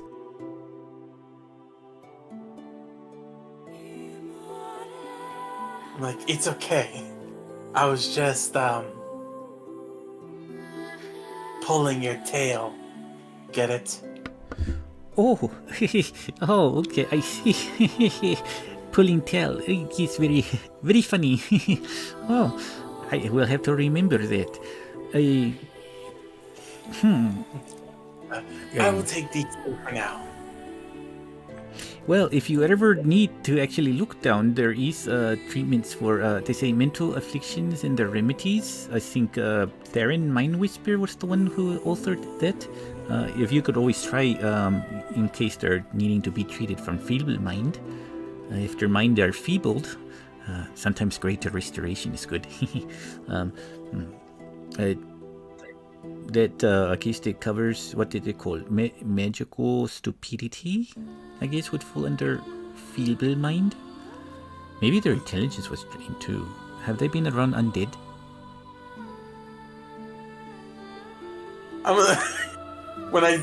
When she says that, I'm just like smacking myself in the head. I'm just like, we journeyed and went into the catacombs, and there was nothing but undead. Oh, that might be your problem right there. Maybe they have some psychic damage from undead, and that's what makes them have a stupidity. Undead stupidity, I would call it. Yes. It's like, maybe I'll take that book also. All right. This one is also 125 gold pieces. That is fine. She's alrighty then. And she smiles. Alright, well then let's go check you out. I don't mean check you out. I mean the books. We're gonna go check out the books. Not you. Sorry. It's fine, I guess. And she walks over to the front, gets around and starts writing everything down. Alright, so let's see. So 20 pieces, Barcelona, that's 140 pieces. There's 2. And that one is this.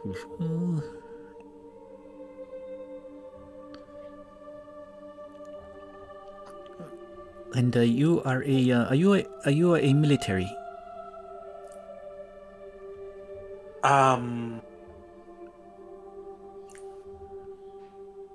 I do not know if I was.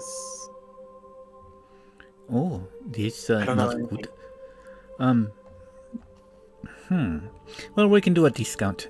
We'll say that she winks at you. He says, "We'll give you a very special discount here. Currently, everything is kind of a chaos since we're barely making everything back. All papers are lost right now. Altogether, I say 220 gold."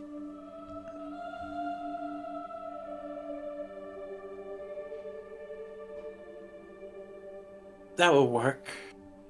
Oh, excellent, excellent.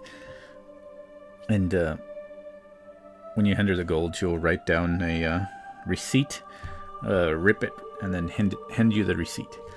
There you go. Thank you. Now, my idiot companions. Oh yes, the Set the afflicted rip. ones. Yes. Yes, them.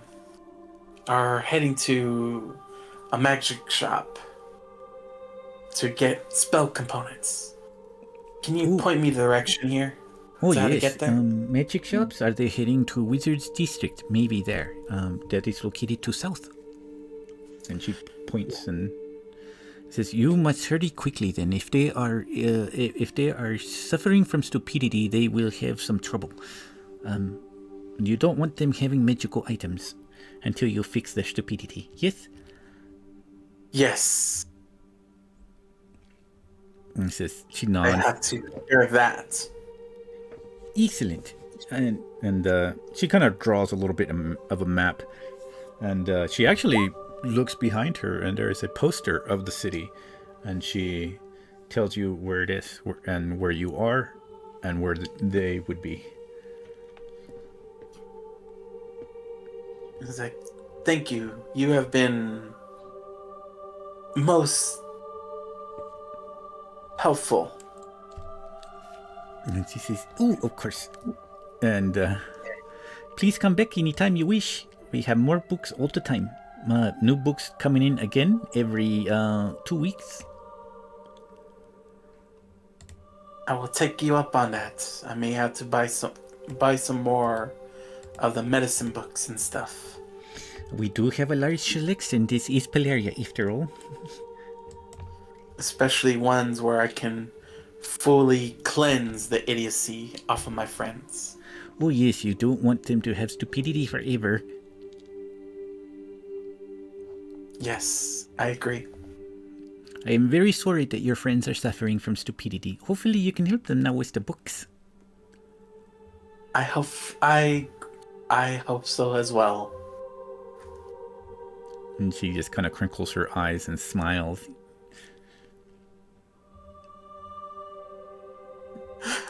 Just like, I'm just gonna go ahead and like smile and then walk out of the store. Okay. As I walk out and close the door, I'm like,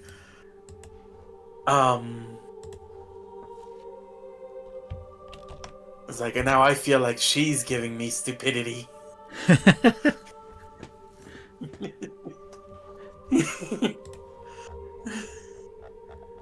And then I'll look at the map and I'll look at the direction areas and I'll head over towards the component shop. All right. Let's see. All right. What was the other one I gave you? So many books here. You had the...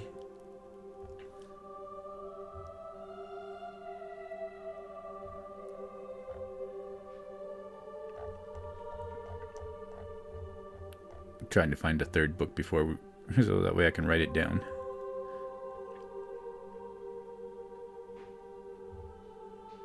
It was like something stupidity. Or curse of stupidity, or something for stupidity, or for the undead.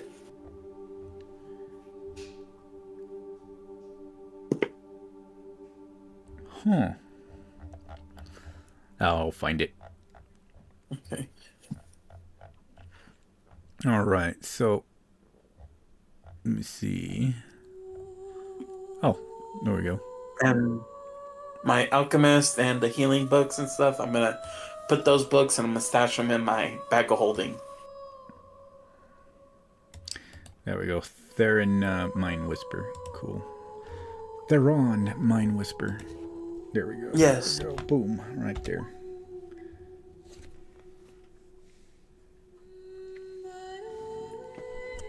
Put them all in my bag of holding.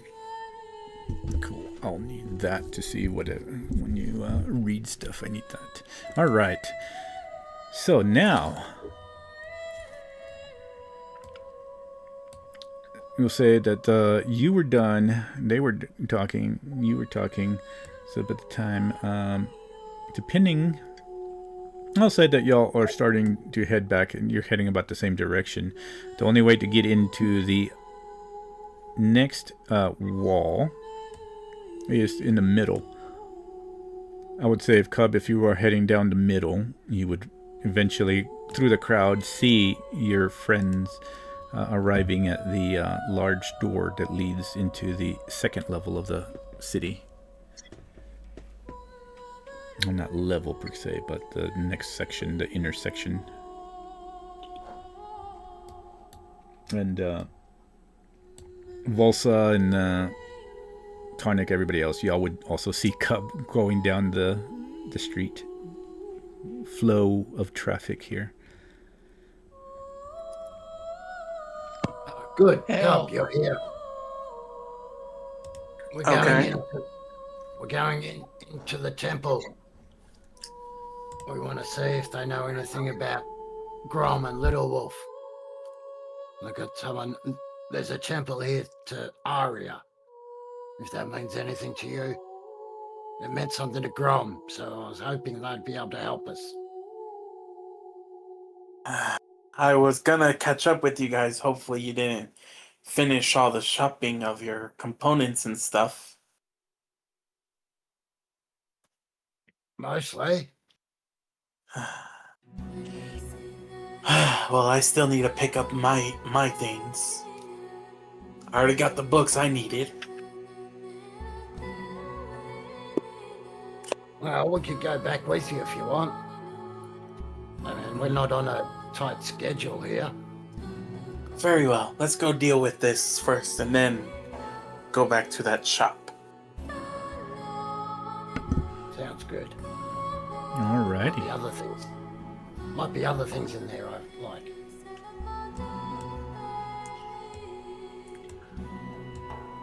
In that case, yeah, you just walk in. The guards are standing there, but there's a lot of flow of traffic going in and out of the layers, and you'll eventually walk and start, and you'll actually make it into this section. I thought we were heading back into the wizard shop. Oh, I thought y'all said y'all were going to go there before y'all went to the shop. Cub? Yeah, I said that we were gonna go deal with Arya first and then go back to the shop. Okay. Alrighty. And then we're gonna do this really quickly. Is that Dog District? Boom.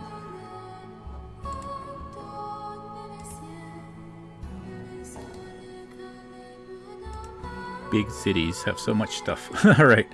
So, as you all enter into here, you see another district, and off ahead you see just dozens of dozens. These buildings actually don't represent it just quite yet, but these are actually 2 to 3 story buildings, large apartments. But where y'all are currently, you do see 2-story buildings, you see normal buildings, you see shops again. This area is interesting because it goes into a dirt path, and then up ahead it turns back into a stone path. And here you do see a temple that is off here that you can see is sticking up out the canopy of the buildings, but you see one large temple over here as well. And technically that's supposed to be a temple, but you see another temple here. You see 3 different temples, and depending on which one you would go for, but this is the closest temple you could see. And for Saz, well, actually, y'all, it's not up to scale. There's a lot of stuff between that and this temple, so he wouldn't have been able to see it yet. But which direction do y'all wish to go? Parnik would turn to Narzak and say, "Do you remember the directions? Wasn't there something about a tavern?"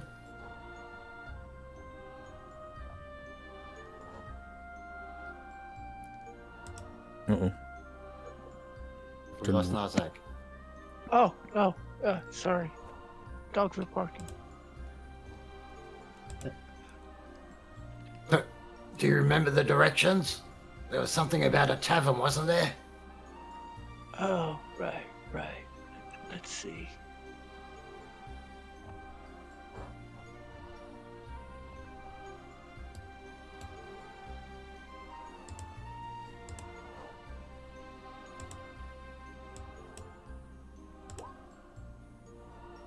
That's a survival check. Do I get lost? No. Do you? No, you would be good. Go. This way, boss. And Tarnik would match him stride for stride. yeah, so y'all do see a Sad Dog Tavern up ahead. So I got that one in here. Ooh, I do. That one transferred over. Alright, so a Sag Dog Tavern is present. I'm assuming y'all will enter that one.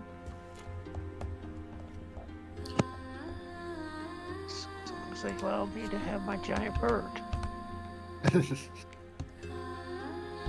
Oh yeah, you did bring your giant bird into the... It's a magic shop. Mecha doesn't care. Yeah. A medium-sized creature sitting on someone's shoulder. Yeah. I don't know if you could have them sitting on your shoulder. Let's see. Where is this one?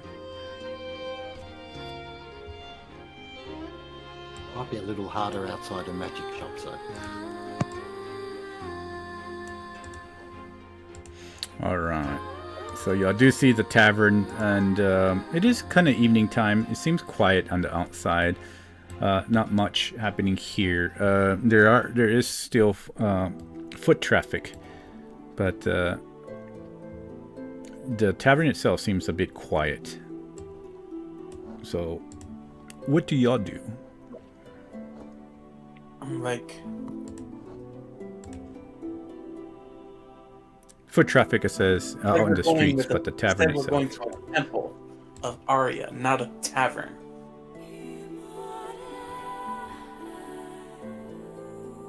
Narzak? Yes. You said go to the tavern, so... Were we supposed to do something here first? I do not know. I know he's- I'm gonna say it out loud, like, thank God I bought the book for idiots. All right. He'll look around the bar, and he'll wonder why it's so quiet. Oh, okay. So if y'all do enter the bar, okay, cool. Yeah. Oh, yeah. I thought we did. Sorry. Oh, I didn't know if y'all were or not. I was just saying y'all are right next to it. Cool. Awesome. Because that one I do have. If y'all enter it, it is quiet, and we're going to jump into it. Holy Jesus, what happened here? Y'all shrunk. Oh no. Oh no! Someone cast reduce people I think so. That's crazy. multiple times. Oh no. Mecha Doug cursed y'all after all.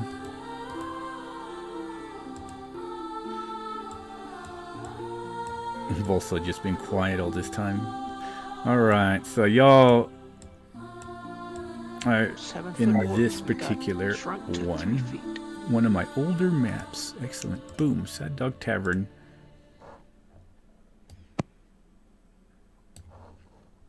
The other famous tavern.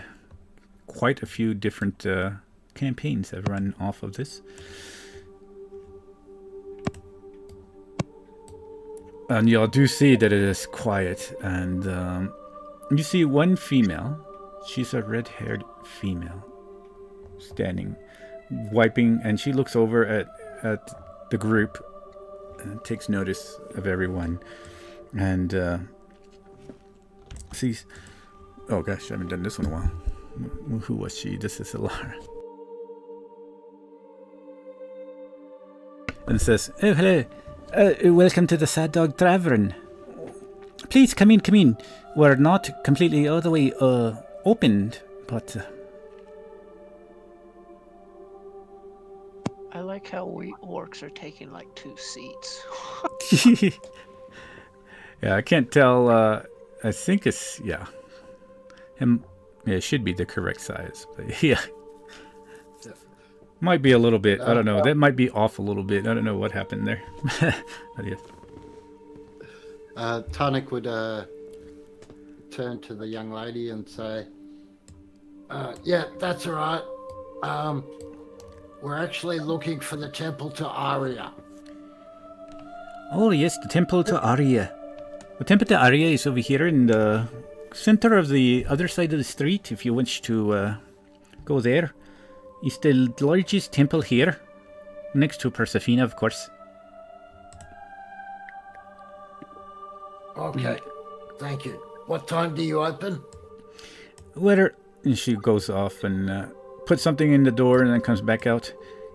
We're technically open right now, but it's been kind of slow. We just opened yesterday. We're still making news that we're open once more. Our tavern was burnt down, you see. It belonged to my father, but my father... well, anyway, this is a story for another time. But we are open. Would you like a little bit of a drink? Not yet. We'll go to the chapel first, but then we'll come back and we'll get food and drinks for the evening. All right, excellent. I'll tell the cook to start warming up the stove. We got the excellent stuff here. It's been a while. It's been a while since I've been back at running the tavern, but we got the money and the people helped out around here. See, we'll get everything going. You'll be our first customers. Can we put in a pre-order for when we come back? Oh, of course you can put in. What would you like? And she like runs over around the cab. Yeah. So I want 4 serves. Yeah, 4 orc-sized serves. Orcs Of the roast of the day. Yeah, we've had some orcs here before. Let me see. I know that they like a lot of steak and beefy stuff. Like Yep. Sometimes they even like our large hearty stew. We got a lot of that. It's really spicy. If you want the hearty stew, the sad dog stew is what I called it. I'm sorry, I've been working on the new menu. Yep. That's good. Also wants one special order of raw meat. Raw meat. The bloodier the better. The bloodier the better. Oh, do you have a dog somewhere? And she looks over at Narzag. I got a giant bird. There is a giant bird. I figured out what he eats. I'm not sure what a giant bird would eat. We don't have very many customers right now, otherwise I would say he might has to stay outside. But if you got a dog, yes, I can get some raw meat. Tarnik looks over his shoulder at Saz. Doesn't say anything, just sort of looks at him and winks. And she like just writes down. All right, so And I'll then kill the cook. And he'll look at Cub. He'll look at Cub and say, "Oh, and a bowl of berries." A bowl of berries. Yeah. I think we have some berries here. Okay, I never heard that before. I'm sure we can get some berries. Thanks to all that's one eats. Oh, berries. And she nods. All right, well then I got berries, I got stew, I got steak, and raw meat, and I don't know what to get your bird friend, large bird friend. What kind of bird is that? It's an eagle, but with black feathers. How strange. Oh, it's a Or magical crow. creature, I say. It was given by Mathara. Is it like most birds? It likes fish. Oh, fish. That's very smart. Very smart. Midnight was killed by the giant fiend so everyone can escape, so this one's new. Says, oh, I'm sorry. Yes, there were a lot of fiends that attacked. My brother was killed, and my father. I'm the only one that's left now to run the Said Dog Tavern. Everybody knew my father here, and my brother. My brother had gone off to adventure. But anyway, that's a story for another time. Yes, go ahead and go visit with Arya, and I'll be here, and the food will be ready. I'm still working on the menus and trying to get all the get the relationship going again with the farmers. It'd probably be all together. Let's say 4 gold pieces for everything. How many? And she says 4. 4. Tarnik will put up 8 gold. And she'll look, oh, thank you very much. It's very appreciated. Thank you for allowing us to do this. I know it's not normal. And she says, oh, of course, I'm trying to rebuild everything again after we lost everything. So, yes, I'll have your food nice and warm, of course, except for the raw one. Yep. I want his nice and juicy and wet. Nice, juicy, and bloody. And she says, right, well, we don't have to worry about that one. And she says, well, just come in here when you're ready and make yourselves at home. We usually don't get customers until maybe 9. Like I said, we've been closed. Yesterday, they all showed up at 9 after work. So, feel free. And I'll come back and, of course, I'll have drinks ready for you. Thank you. She smiles and she disappears and vanishes into the back. Tarnik turns to the team and says, okay, so the big church across the road or the one to Persefina up the road a bit further? Which one do you think we should go for? I think the big one across the road. She said that was for Arya. Let's try that. All right.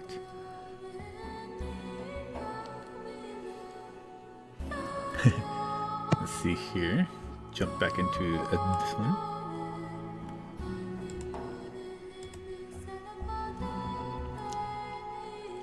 All right. So y'all go across, and we're gonna remove Cub, and we're gonna use Saz for it.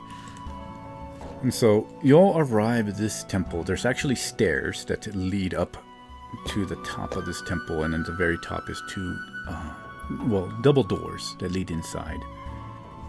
And you see people actually also meandering around, and you see some of the priestesses and priests just walk in and out. a lot of them just taking care and planting and trying to water what seems to be like brand new plants around here. You do see some scorch marks on the side of the church. You see that the ground is also burnt in certain areas around it. But when you enter, the hall is large, and it actually splits into different directions. You see that there's a pretty much leading into a T section and goes left or right, and is a marble floor that when you walk upon, it does echo in here, and it kind of echoes pretty far since there's quite a few walls that are bare and don't have very much hanging. It seems like maybe some looting took place, and a lot of it seems to be where you can see where maybe some sort of draperies used to hang, maybe paintings. You see that there are statues that are missing limbs here and there. They seem to represent Arya in her different forms, one of an older female, one in different guises of children, be it orc, be it human, elves, and it kind of just goes down the line. But some of them are shattered, some of them are missing limbs, some of them half a face in the stone. But yes, what do y'all do? Arnik is just staring at the relief, I'm guessing it is, Yeah. of Arya and the orcs.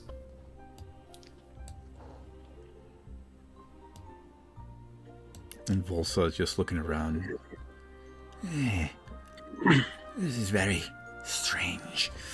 So many different beliefs.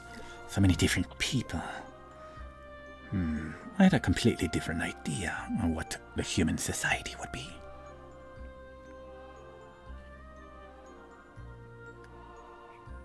You can say that again. Yes, I had a very different idea what society of humans would be.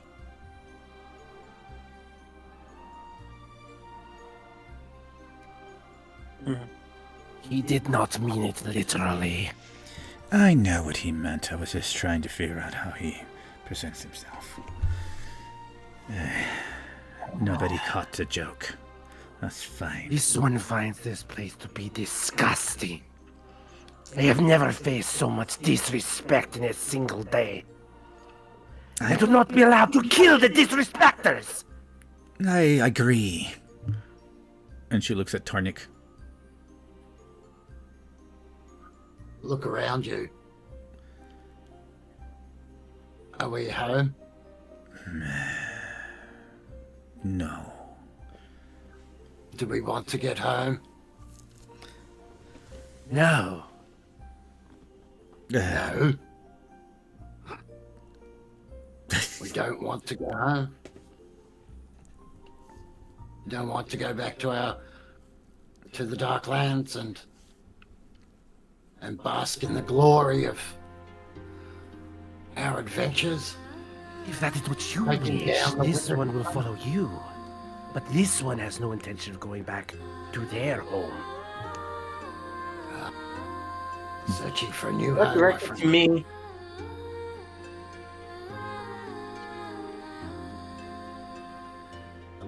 Tonic looks down at Cub. What are you muttering down there?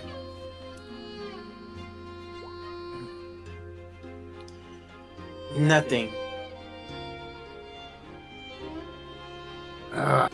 This is clearly a temple to Arya. Where shall we go from here? I'd say we find a clergyman, talk to one of these clergy people and ask for them to see if they can provide us some kind of wisdom or some insight. And as you For say, this. as you say that, you do see a female in black hair, wearing black cloaks. She walks up. Can't quite tell what she is. She seems to be of elven features, but yet her skin is not quite dark, but it's almost grayish. As she moves forward, and greets everyone. Hello. You are here in order to seek guidance from Arya, our great goddess of children and guide of death.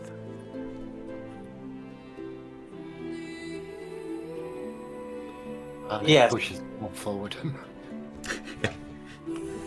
And says, it's always a pleasure to meet followers of Arya. Please follow me. I can take you. Whoa. Hold on. We are not followers of Arya. Oh. We just encountered her in our adventures. Ah, yes. She does make her presence known in many different ways. I am sorry. I did not mean any disrespect. So, the reason we've come here is because we are seeking a divine sight from her, or to pass down through you, or however, to locate some friends of ours and see if they have also crossed the plains that Arya takes us. Ah. Well, takes all of them, not me. You know, my goddess, she will make sure that I'm buried in the ground and stay in the earth. She looks... I see. I think the goddess of death eventually meets all of us. Unless you meet the god of death. But Hexarium has lately been claiming many souls. But please follow me. You wish to gain this vision, or some sort of sign at least from Arya. And she starts walking. And you notice that she makes no sound as she begins walking. Only the fabric of her robes, as they swish, make any kind of noise. But everything is quiet. Her feet don't even echo. In fact, she's not wearing any shoes or anything. It's just bare feet. And you can tell that she's some sort of elf, maybe, but not quite sure what. And eventually she turns a few halls and comes about double doors that she opens, revealing an enormous chamber where it's filled with pews and different statues of Arya, again in her different guises. And one of them, that's enormous face of what you can tell to be Arya, that's sculpted above y'all, and her eyes just kind of lingering down, watching. And she says, usually a trance or a prayer of sorts. This is the house of Arya, should you wish to gain some sort of insight. And as she's saying these, she's walking around lighting candles.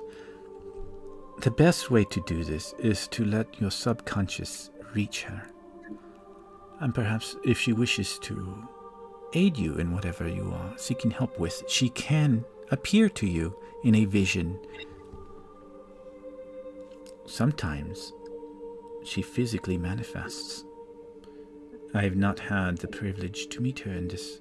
I've only had the privilege of seeing her through visions, and she speaks through me, and this is how I end up in the material plane. She saved me from the Shadowfell.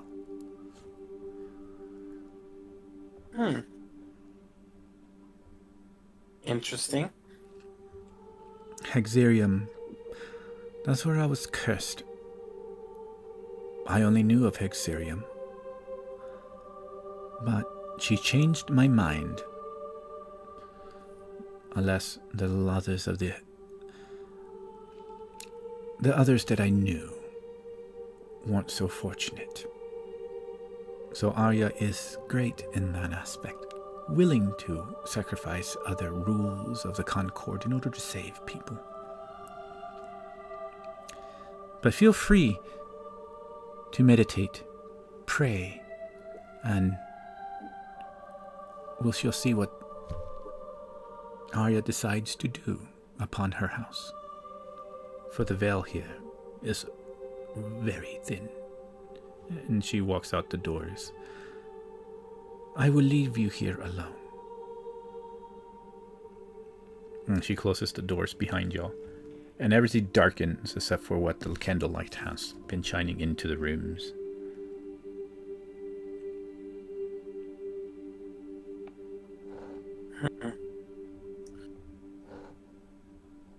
Well,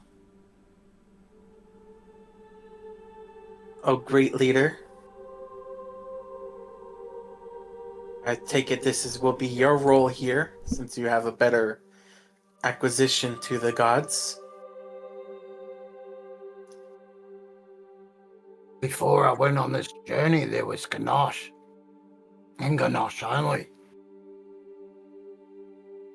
And I only know only Zotia.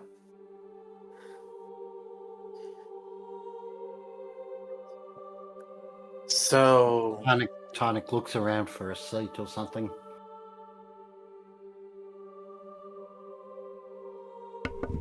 Tony looks for what? A seat or a bench. Oh yeah, there's plenty of pews here that he can take a seat in. They kind of... I think you got like 4 rows of them. So yeah. Yep. So he'll find one just off apart from the group a little bit and go and sit down and bow his head. And he'll start praying to this Arya as if she was Ganache. Huh. Oh. With that, while he does that, I guess I'll go up to him and I'll go up to him and it's like, since we're the only two who follow a deity, I think this is more of a team effort that we do this together. I follow deity.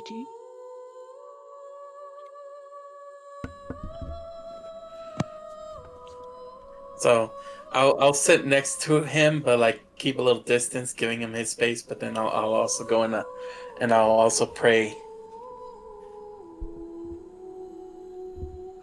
Okay. So you start praying. Volsa is like... looks over at Narzag and Saz.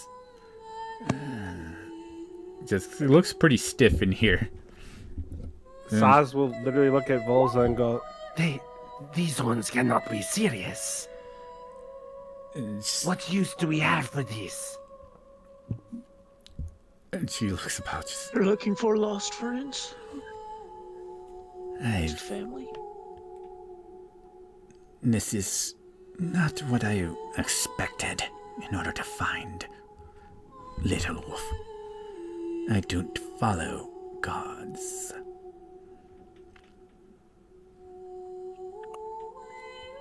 This one makes use of gods if they serve a purpose. Do not serve me. This is ridiculous. Gods are ridiculous. I'm going to go find a corner. If anybody needs me, I'll be hiding in the shadows. And she just stomps away. Well, actually, she doesn't stomp away. She kind of just wisps away into the shadows since it's dark in here.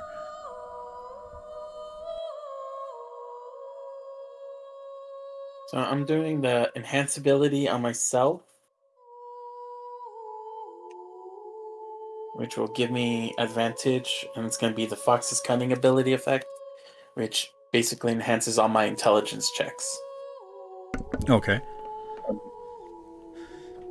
So what we're going to do is actually...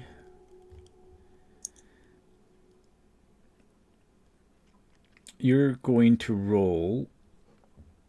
both Tarnik and Cub, I'm going to roll me a religion. No, there we go. You rolled a religion. 23. Okay. How about Tarnik? I was just going to ask if Narzag was joining in. Oh, is Narzag joining in? He does have a god. Yes. But I'm not really attuned to your lost ones. I don't know what helped out. Well, we're not really into this one either, but we're asking in prayer for her. Yeah. Tarnik's also asking one for Bordak.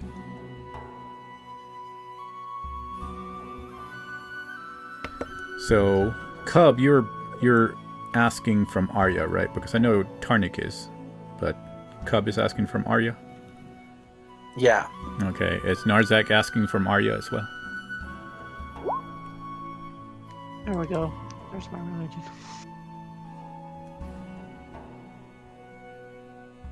Narzak?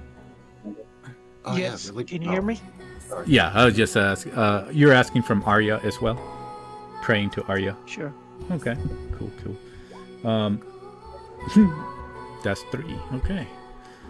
As Volsa and Saz are in the back, I guess, or Volsa for sure is in the darkness somewhere watching. So what does Saz want to do? Saz is so confused and so angry. He just got referred to as a dog, and before that, some human denied his request. He's trying to figure out why these orcs who he saw were literally just ripping their way through the Darklands are now just taking this in stride and doing all of this ridiculousness, and now watching them pray to some god they know nothing about, and just watching over them, occasionally looking around the church to see why. Nothing here is making any sense. I like it. Yes. It wouldn't. As an outsider, it would not make any sense whatsoever. Exactly. Volsa. It's like the Chewbacca method. It does not make sense. Yeah, Volsa is right behind Saz. Though she kind of understands that she's outnumbered too, though, so she's doing her thing.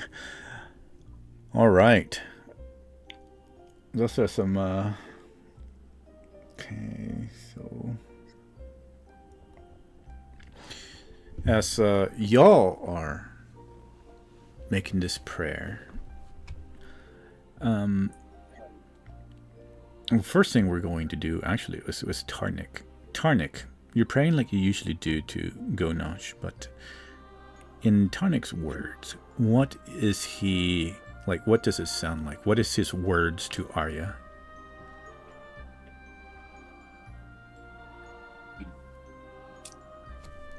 I don't know you, but my friend Grom did. And I would like to know where my friend Grom is. He may or may not be. He may or may not have crossed over. But I don't know. My friend Bordak. I need to know whether he has crossed over or not as well. I need his strength back at my side.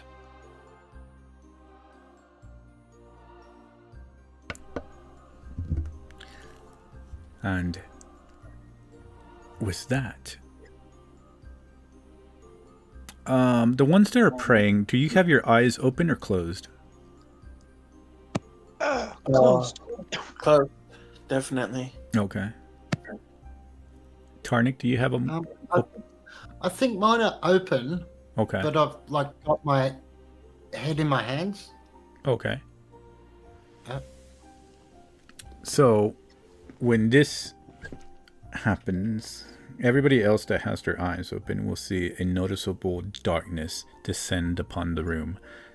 And Saz, if you're looking around the area, you would actually see, though there is no wind, the flames start dancing and flickering as if there were. And Tarnik, you would notice this darkness just comes closer, almost like a cave-like effect, as if it's in pretty much engulfing everyone in it. And eventually, the only sounds that you hear are basically that of your own heartbeat. It gets so very quiet in here. Everybody would notice this. I am telepathically linked to my bird, so it sees. Oh yeah, for anybody else that's in here. And so, Danik would start to sit up, from his head in the hands position as the mist closes in around him. and as this darkness engulfs everything, eventually the only thing that anybody can see in here is just the candles. And with the candles, it's only the light that seems to be fighting off this darkness. And then you hear a voice, kind of like a childlike voice. It says, Grom. Grom walks his own path right now. His path is linked with someone else's. Fates have defined this. Grom, he must complete a goal in his life. This completion will change him, will change his heart. He will be born anew and will be given a second chance should he succeed. But you will not find Grom within this reality. And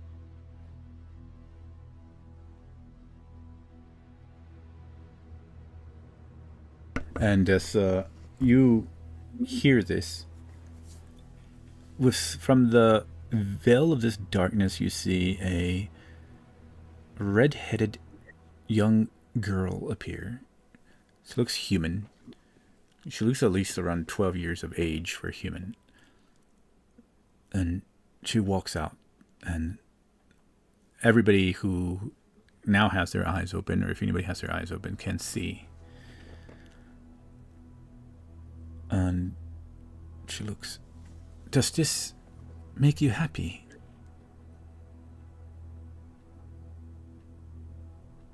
There's a tear rolling down Tonic's cheek.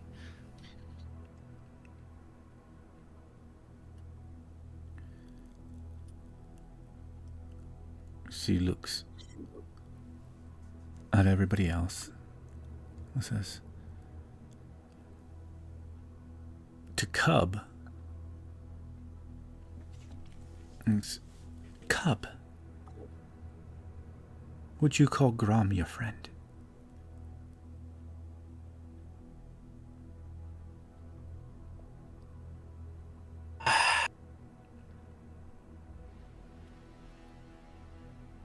I would say, I'm like, yes, because he's the one that made sense of everything. And she looks. Or I can, let's just say, with him, I can tolerate him more than with the others the others that I travel with. If you know what I mean, they're all idiots. And she looks over and says, and how about Silent?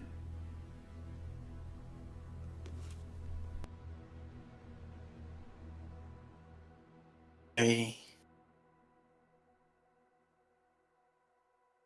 cared for her a lot. I wanted her to be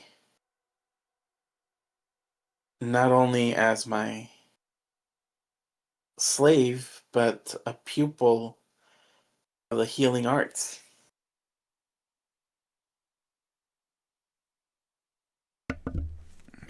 I wanted her to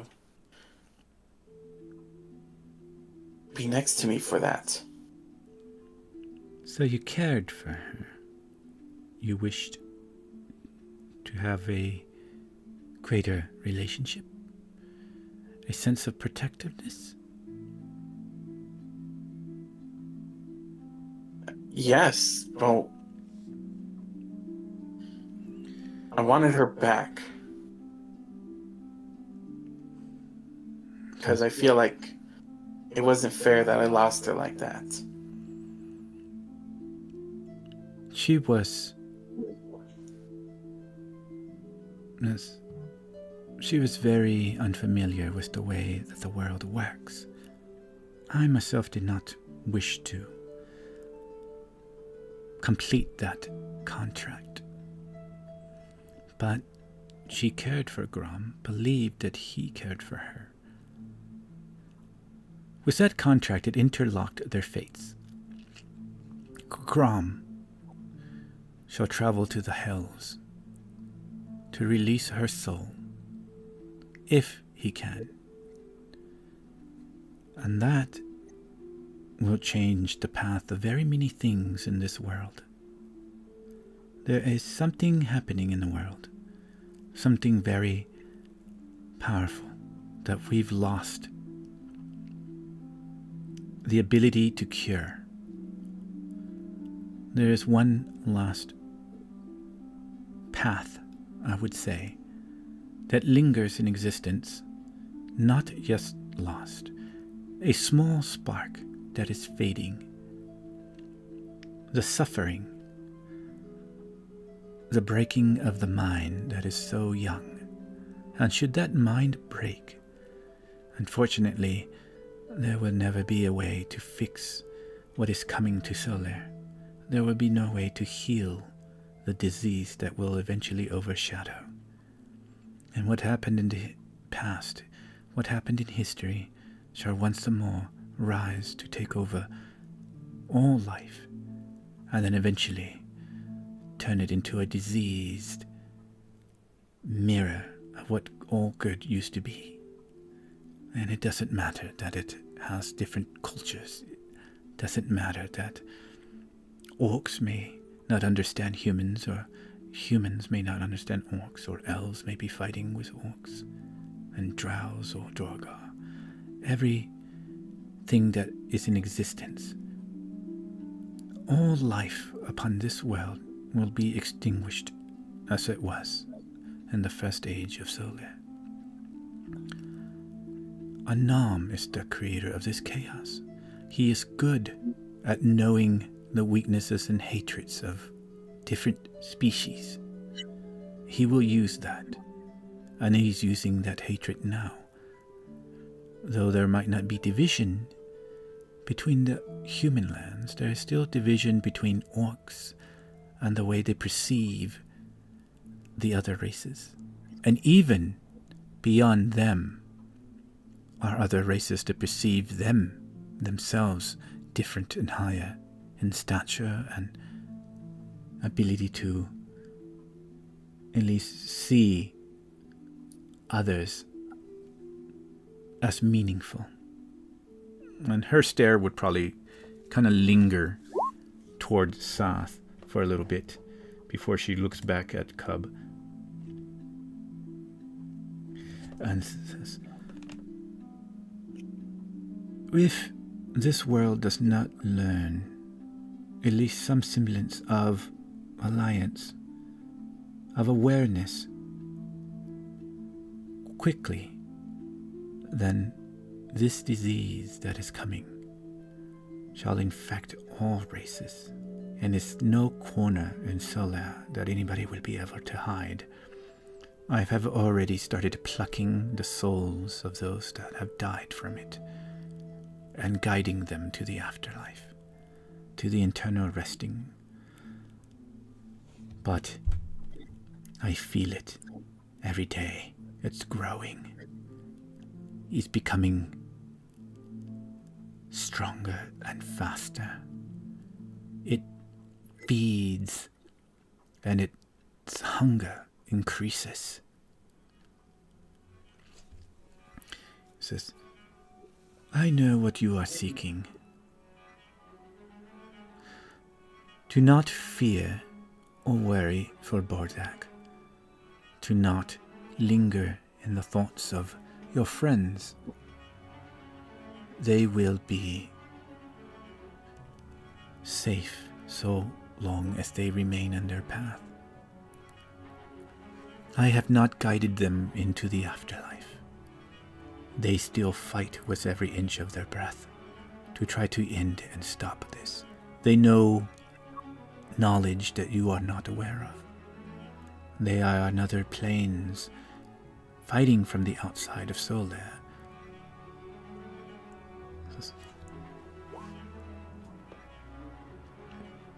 She says, "You are all fated now, for the invisible hands of the gods have placed you together. It is up to you if you will rise to the challenge, be it from whatever background you started from. There is always time to learn, to gain knowledge, to change. Gonash might not know this, but the greater linking and awareness of the entire pantheon is greater than one single god, and in that knowledge, the fates and destinies of even gods must adhere to what keys and fates are gifted to the mortals of Solaire, and you are part of that. You must learn to open your minds, learn of the cultures, and learn to work outside of your comfort zones. For if you cannot do this, if you cannot get past your own weaknesses and hatreds, and you are chosen, then there are things that Anam will be able to sabotage and use against you. And this will give him the doorway to use it to the rest of your races." And with that, she starts to wisp away, disappearing into the darkness as the lights start flaring back up again. And eventually, you are all standing, or kneeling still if you are, but you're all within the chamber. Pews come back, the different statues of Arya, and the one large face of Arya looking down upon you comes back into vision. And who says miracles don't happen? We all see that? Or was it just me?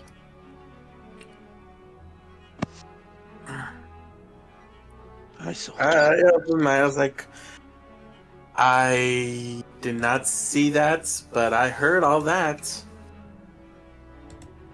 I guess my meditation prayers were a little bit different.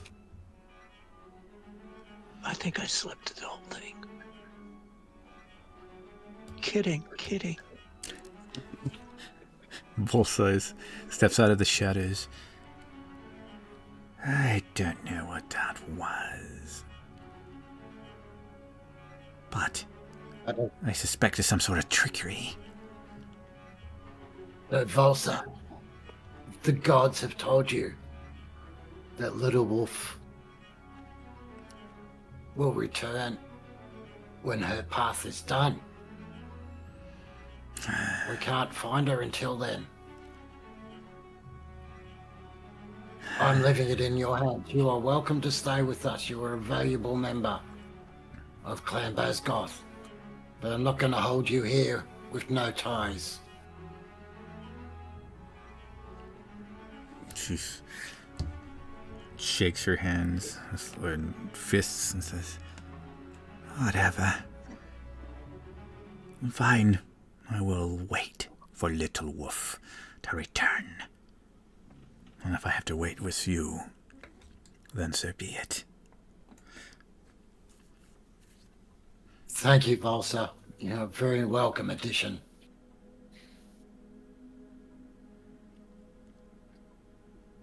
So now that we know that Grom and Bordak will return when it is the right time, we can move forward. We do not have to look back anymore. Their fate is in the hands of the gods. Nothing more we can do. Except stop this withered one. And as you say that, you see all the flames just flicker out. And the door opens. And Volsa just kind of looks. As that happened, she almost vanished and like appeared into a shadow with a sword out or a dagger out. It's like, this place is creepy. Are we done here? Tarnik, as soon as the doors opened, Tarnik was striding towards them. She'll look. Volsa will follow, and she looks over to. What about Saz? Saz would have fallen back a little bit behind everyone else and looked around the church and muttered to himself, This might end up being more than this one expected. Where the gods lie, there is nothing but trouble. This could prove to be more complicated than originally anticipated.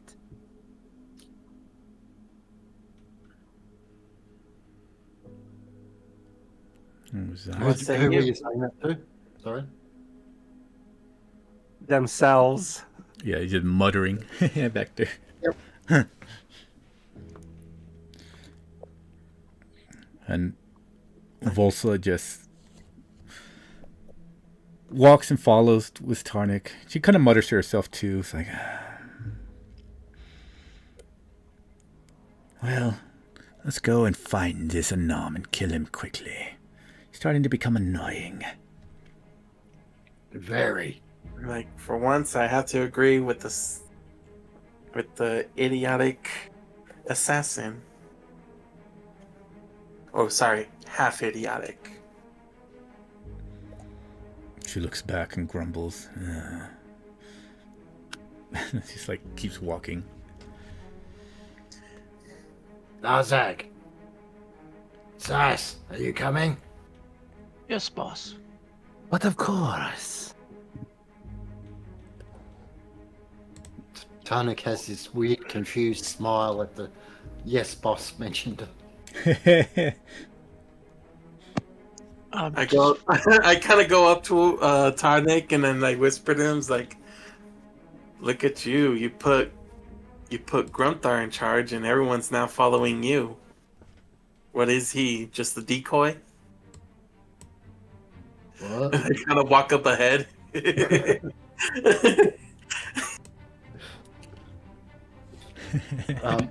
Tarnik is genuinely confused because he never thought of that. All right. Well, y'all walk outside, and you, as y'all do walk outside, you do see that the lady with the elven features is there, her hands inside the cuffs of her robe. She smiles. I suspect that you received what you were looking for?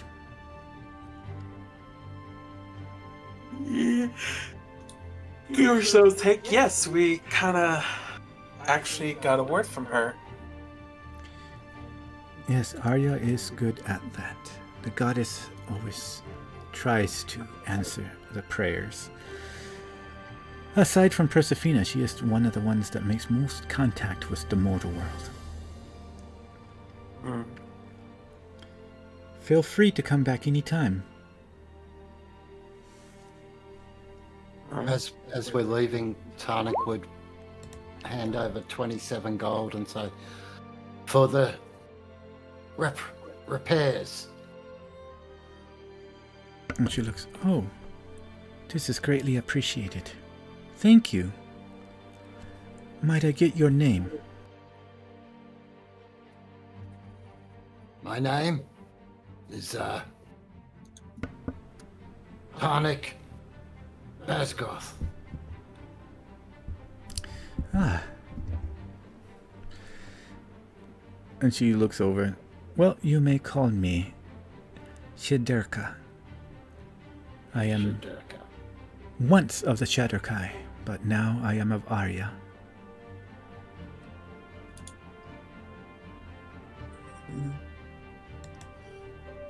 I'll go up to her and then like I'm gonna give her one of my potions of healing. And she looks over and kind of like kneels down to get it and says, "Oh, thank you, friend." Yes. That's one of my qualities that I make. Don't have He's the a very good healer. These are very good potions. They should help someone who's very ill. Thank you very much. It is very much appreciated. We have many in the temple that need healing. if you require more or a medicine doctor, feel free to call me. I go by Cub. Cub. Excellent. Yes. Perhaps there is one person who has been working with many of the other clerics here to try to assess what is going on with the current predicament that we have with an ailment. It seems to linger with whatever power and however many clerics or priests try to heal it. Says, perhaps I will introduce you to Jack Holmes next time. And she smiles, but this is very appreciative. And with This does sound my curiosity. Is it by chance a curse or an affliction or a normal ailment? some sort of affliction. Not quite sure. The clerics would have more information. But upon a return, I can get you an audience with our top clerics. Very well. I hopefully that I can assist with them. In return, be compensated with something. And she says, of course. It would be our pleasure.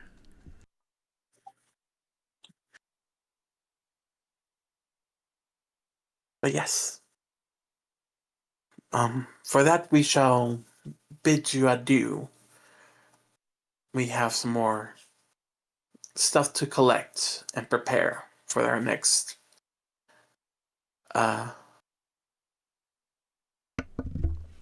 plans of events of what we need to do. He says, good. Well, I will work and get you those contacts. Perhaps you could also meet with Laura. She is also becoming very well versed in this disease. And she smiles and starts heading down the hallway. And all right.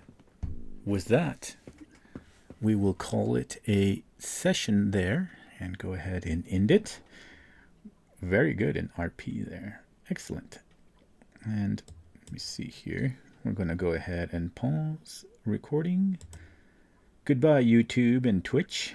We'll see you on the next session. Bye, everybody.